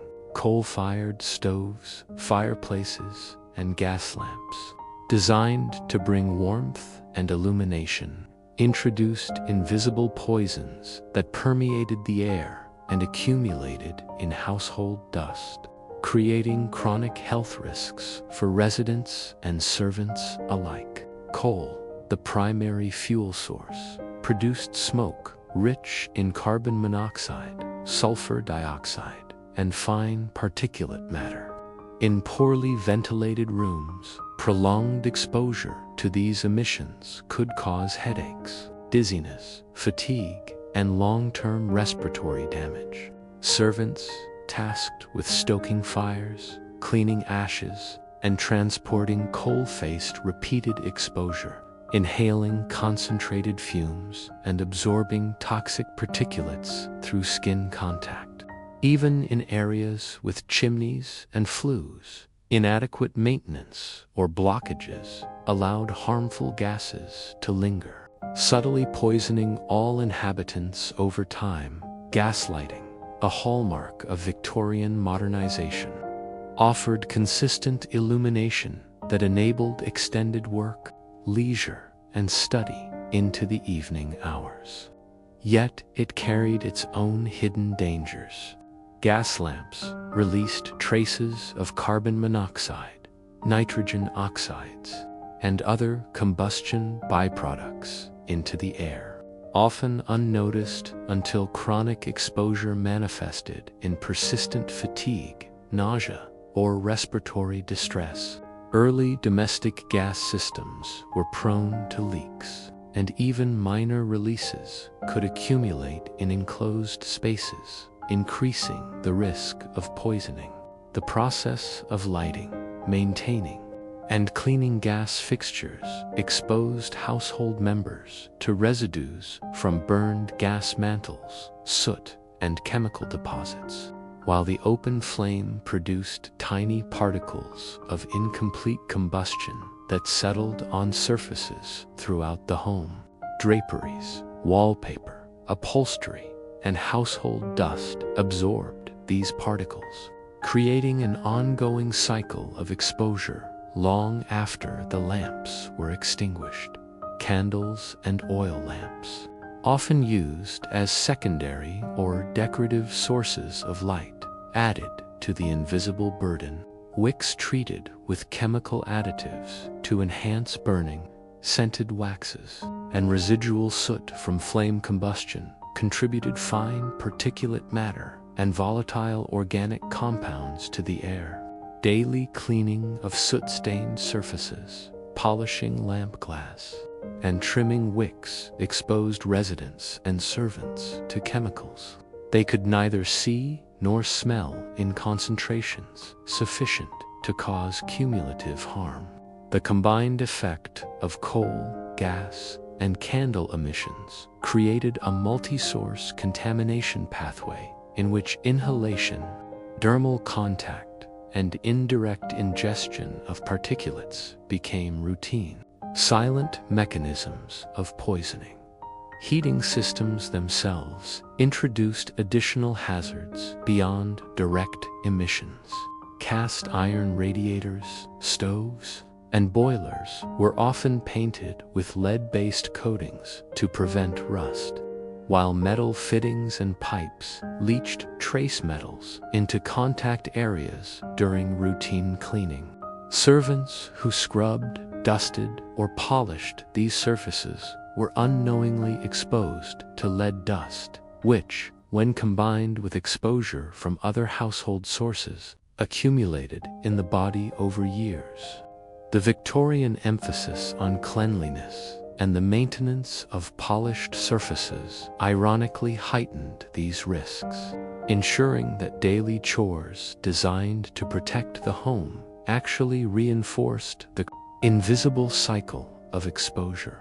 The cumulative effect of heating and lighting hazards intersected with other domestic dangers: Arsenic laden wallpaper, lead-glazed ceramics, chemically treated fabrics, and contaminated water to create a home environment in which multiple invisible toxins interacted synergistically. Children crawling on soot-dusted floors, servants dusting curtains or polishing furniture, and housewives performing domestic chores all encountered repeated exposures through inhalation, dermal absorption, and incidental ingestion.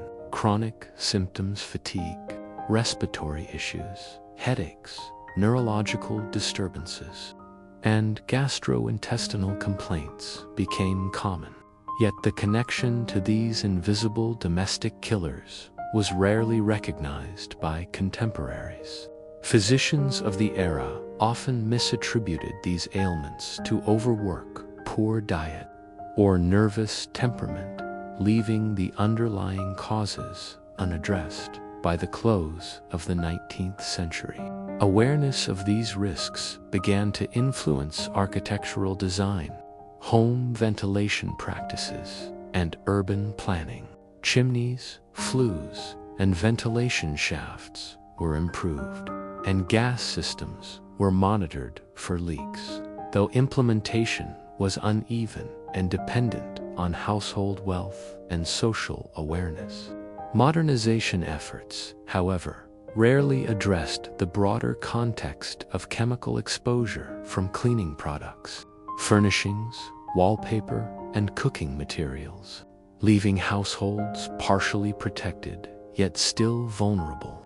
The Victorian home, celebrated for technological advancement and domestic elegance, remained a complex ecosystem of invisible hazards where the pursuit of comfort, refinement, and illumination came at a subtle but persistent cost to health.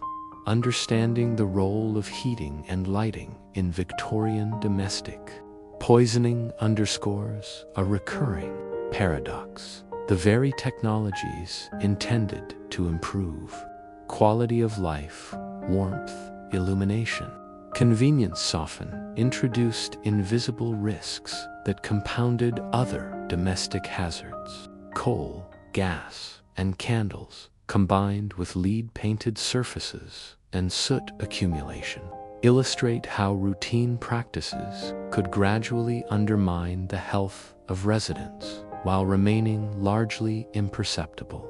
The Victorian commitment to elegance, social propriety, and domestic perfection inadvertently maintained conditions in which chronic poisoning flourished, a stark reminder of the dangers hidden in the familiar, everyday comforts of home life.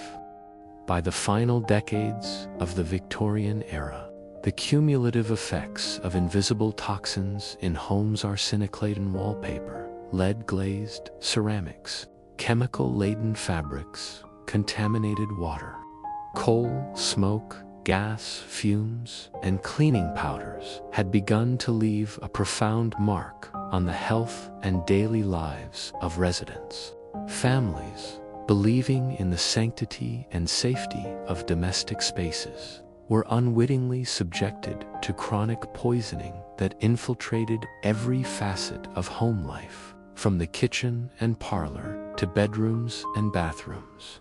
The subtle, prolonged nature of exposure meant that symptoms often appeared gradually, and the connection between illness and household environment remained obscure. Children suffered developmental delays, neurological impairments, fatigue, and digestive disorders, while adults exhibited chronic respiratory issues, headaches, anemia, and occasional sudden deaths. Servants, who endured long hours in close contact with contaminated materials and performed repeated cleaning, polishing, and cooking tasks, bore a disproportionate burden of cumulative exposure. Victorian confidence in cleanliness and technological progress masked the insidious perils embedded in domestic life, creating a paradox in which the very pursuit of safety, comfort, and social status introduced unseen hazards. The design, construction, and furnishing of homes magnified these dangers. Heavy curtains and upholstered furniture absorbed dust, soot, and chemical residues from wallpaper, powders, and cosmetics. Carpets and rugs, treated with vibrant but toxic pigments, acted as reservoirs for arsenic and lead particles, while dusting and vacuuming stirred these contaminants into the air for inhalation.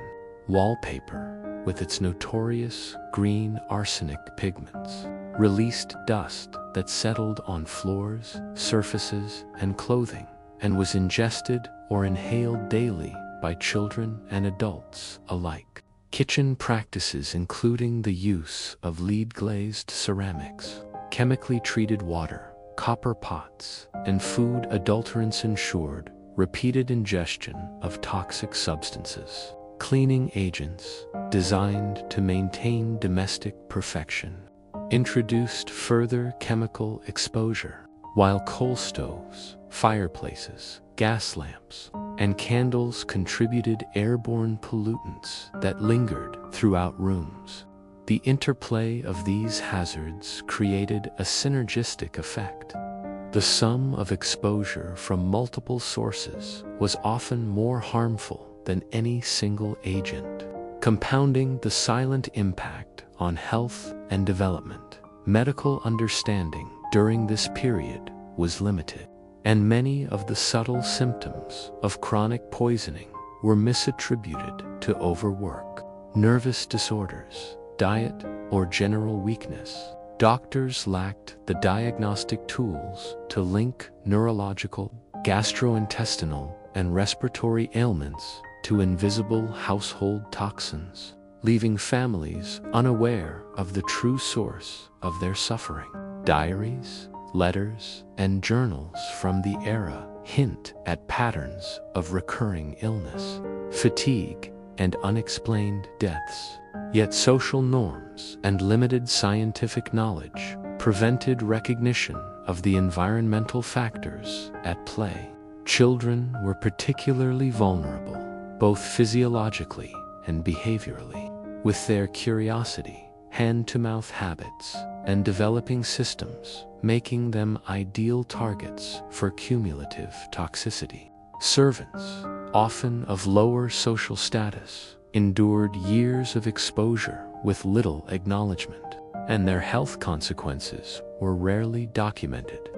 The invisibility of these hazards created a pervasive sense of false security.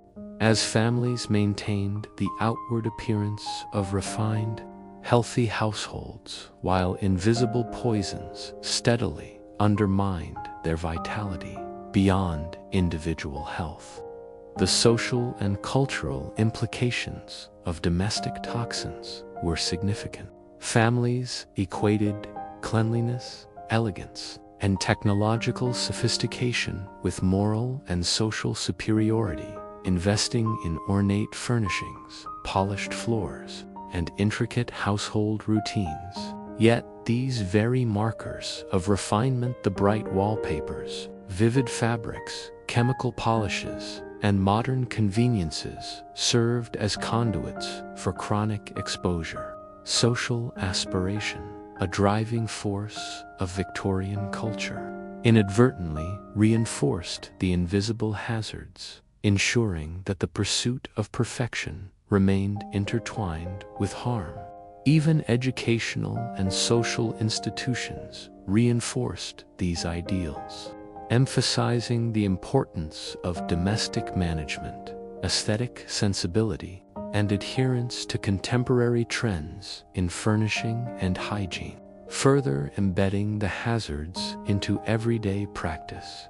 Gradually, scientific inquiry and public health advocacy began to shed light on these risks.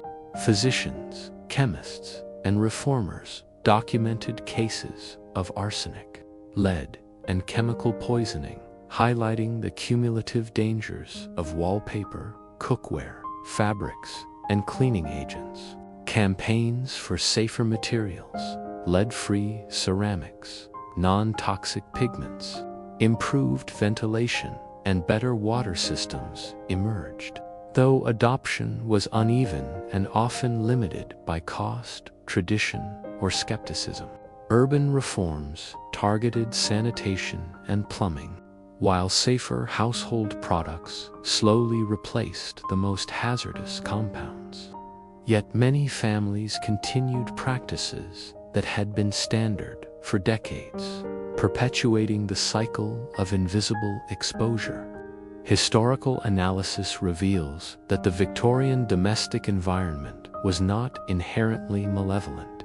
Rather, the convergence of social aspiration, industrial innovation, and limited scientific understanding created conditions in which everyday comforts became silent killers. The legacy of Victorian home toxins extends beyond the era itself. Lessons from this period illuminate the profound consequences of invisible hazards in domestic life and underscore the importance of vigilance, awareness, and regulation. Modern parallels in chemical exposure, environmental contamination, and household products remind us that the pursuit of convenience, beauty, and refinement must be tempered by knowledge and caution. Victorian families, in their quest for elegance, hygiene, and social stature, unknowingly allowed poison to infiltrate the very spaces meant to nurture and protect them. By understanding the sources, mechanisms, and consequences of these hidden dangers, we gain insight into the complex interplay between human ambition, domestic innovation, and public health, a cautionary tale as relevant today as it was over a century ago. As the 19th century drew to a close, The cumulative effects of invisible toxins in Victorian homes: arsenic-laden wallpaper, lead-glazed ceramics, chemically treated fabrics, contaminated water, coal smoke, gas, fumes, and cleaning powders became increasingly evident in patterns of illness, mortality, and social health. Chronic exposure to these hazards left a lasting mark on the physical and cognitive development of children, the vitality of adults, and the well-being of servants who endured daily contact with these substances. Children, whose bodies were smaller and more sensitive to toxins, frequently displayed developmental delays, fatigue, neurological impairment, and digestive issues, often misdiagnosed as temperament problems or minor illness. Repeated ingestion of lead and arsenic through food, water, dust, and contact with painted surfaces caused subtle but irreversible damage to the nervous system, while chronic exposure to coal, smoke, and gas emissions contributed to respiratory illness, reduced lung capacity, and susceptibility to infections. Adults experienced similar consequences: persistent headaches, gastrointestinal disturbances, anemia, and chronic fatigue were common, though often attributed to overwork, stress, or diet rather than the invisible hazards in their homes. Servants, who spent the most time in contaminated environments, endured compounding exposures, reflecting a clear social inequity in the burden of household toxins. The long-term consequences extended beyond physical health, affecting cognition, behavior, and social participation. Lead and arsenic exposure altered neurological development, leading to learning difficulties, irritability, and behavioral changes that influenced school performance and social interaction.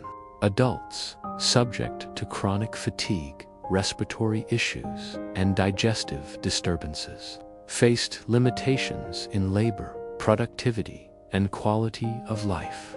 Families, unaware of the environmental origins of these issues, attributed challenges to individual weakness, moral failings, or poor management, perpetuating misunderstanding and neglect of preventative measures. In households where multiple generations lived under the same roof, exposure accumulated over decades, compounding health risks and contributing to patterns of illness that spanned generations. The invisible nature of these hazards, combined with the societal emphasis on refinement, domestic perfection, and aesthetic display, allowed toxic exposure to persist undetected for years, quietly shaping the health landscape of Victorian society. Urbanization and industrialization exacerbated these risks. Dense housing, shared water sources, and proximity to coal-burning factories increased the concentration of environmental toxins, while limited ventilation and close quarters ensured that airborne particulates from coal, gas, and chemical residues circulated continuously. Middle and working-class homes, constrained by cost and limited access to modern materials, were especially vulnerable. Children growing up in these households experienced higher exposure rates, contributing to widespread developmental and health disparities. Even wealthier families, while better able to access lead-free pipes, safer ceramics, and improved ventilation, were not fully protected from arsenic-laden wallpapers, toxic fabrics, and chemical cleaning agents, illustrating the pervasiveness of invisible domestic poisons across social strata. Historical records, medical journals, and contemporary accounts reveal a slow recognition of these cumulative hazards. physicians began linking chronic fatigue, developmental delays, neurological symptoms, and gastrointestinal disorders to environmental exposure within the home. Public health campaigns promoted lead-free cookware, safer dyes, improved ventilation, and chemical reformulations, while some households gradually adopted these safer alternatives. Yet, cultural habits, social expectations, and the allure of vibrant decor, culinary perfection, and domestic elegance often delayed meaningful change. The Victorian commitment to beauty, refinement, and technological innovation, though celebrated, maintained a paradoxical environment in which the very pursuit of modernity introduced long-term, invisible dangers that continued to affect health silently. The social consequences of these invisible poisons were significant.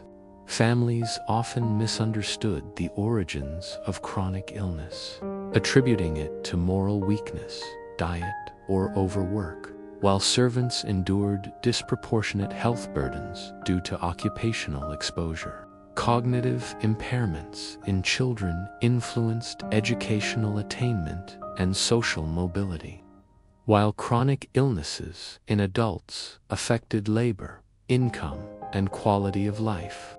These factors perpetuated social inequities and highlighted the intersection of class, labor, and exposure in Victorian domestic life. The persistence of toxic materials, combined with societal norms emphasizing beauty, order, and propriety, created conditions in which health risks were normalized, accepted, and largely invisible to those living within them. By examining these long-term consequences, we gain insight into the complex interplay between domestic aspiration, technological innovation, and public health in the Victorian era. Invisible poisons infiltrated every aspect of home life, from kitchens and bedrooms to parlors and bathrooms, subtly shaping the development, health, and social functioning of generations.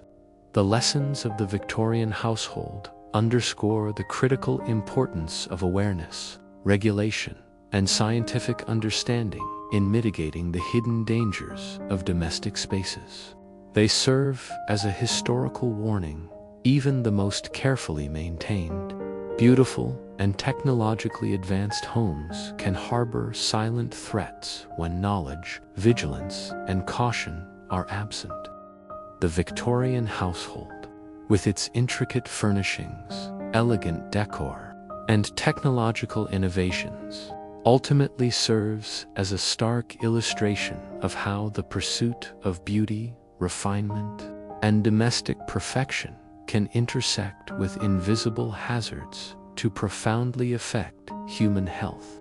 By the late 19th and early 20th centuries, mounting evidence from medical reports, chemical analyses, and public health campaigns began to illuminate the cumulative dangers present in everyday life, prompting the first serious attempts at reform.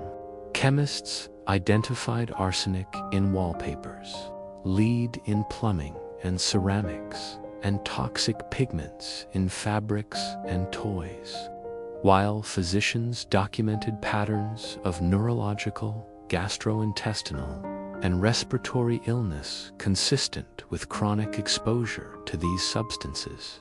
Awareness campaigns emerged, aimed at educating homeowners, manufacturers, and the broader public about the risks of toxic household materials. Yet cultural attachment to the vibrancy of wallpapers, textiles, and ornaments slowed widespread change.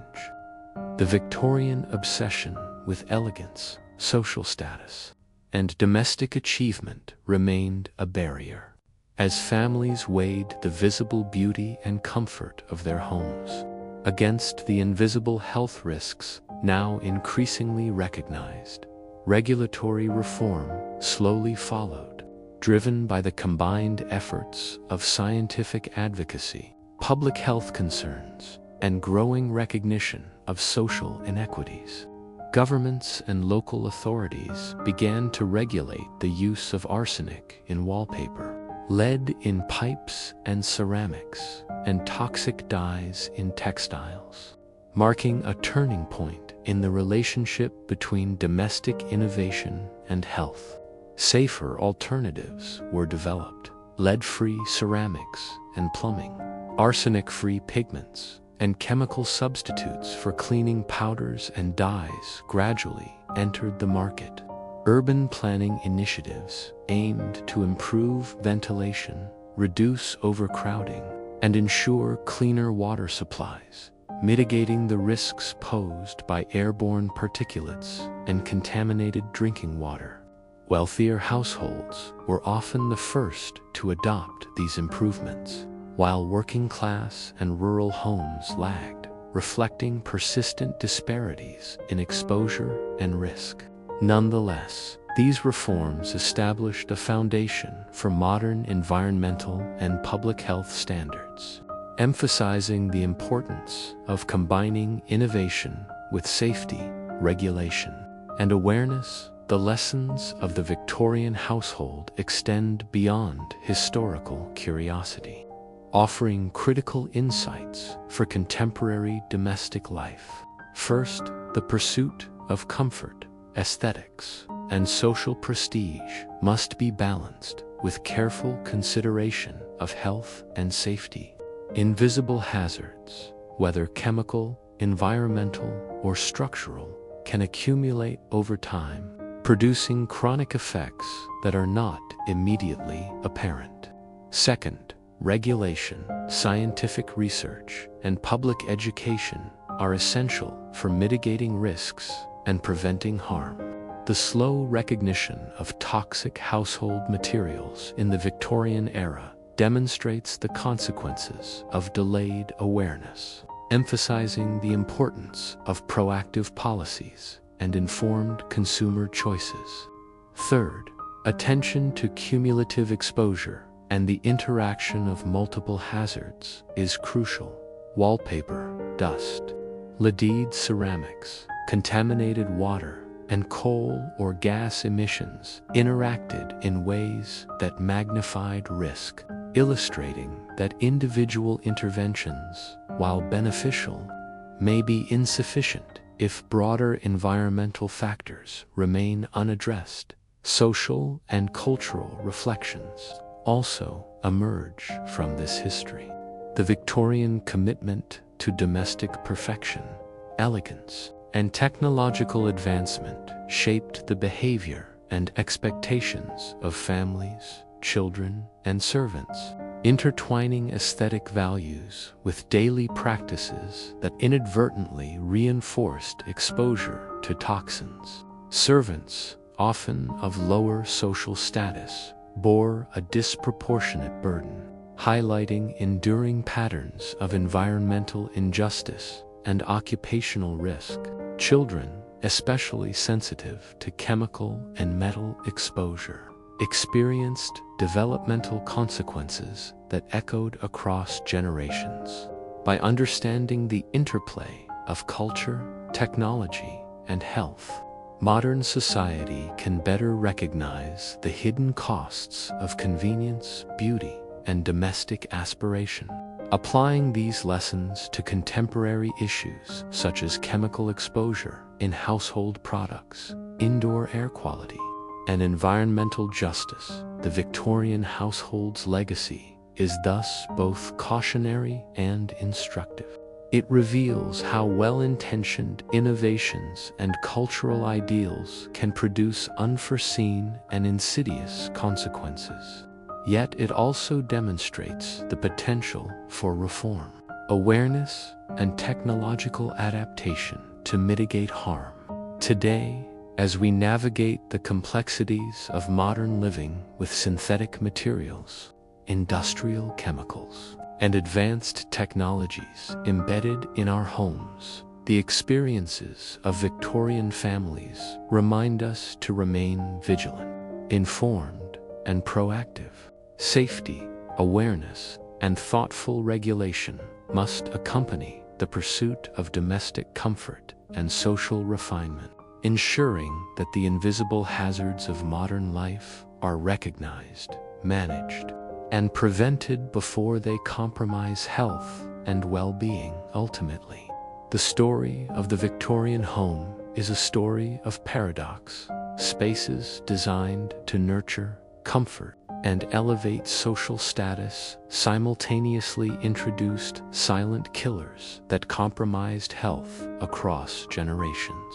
By studying these patterns, historians, public health experts, and the general public can appreciate the intricate interplay of human aspiration, innovation, and environmental hazard, applying these insights to ensure that modern households are both beautiful and safe.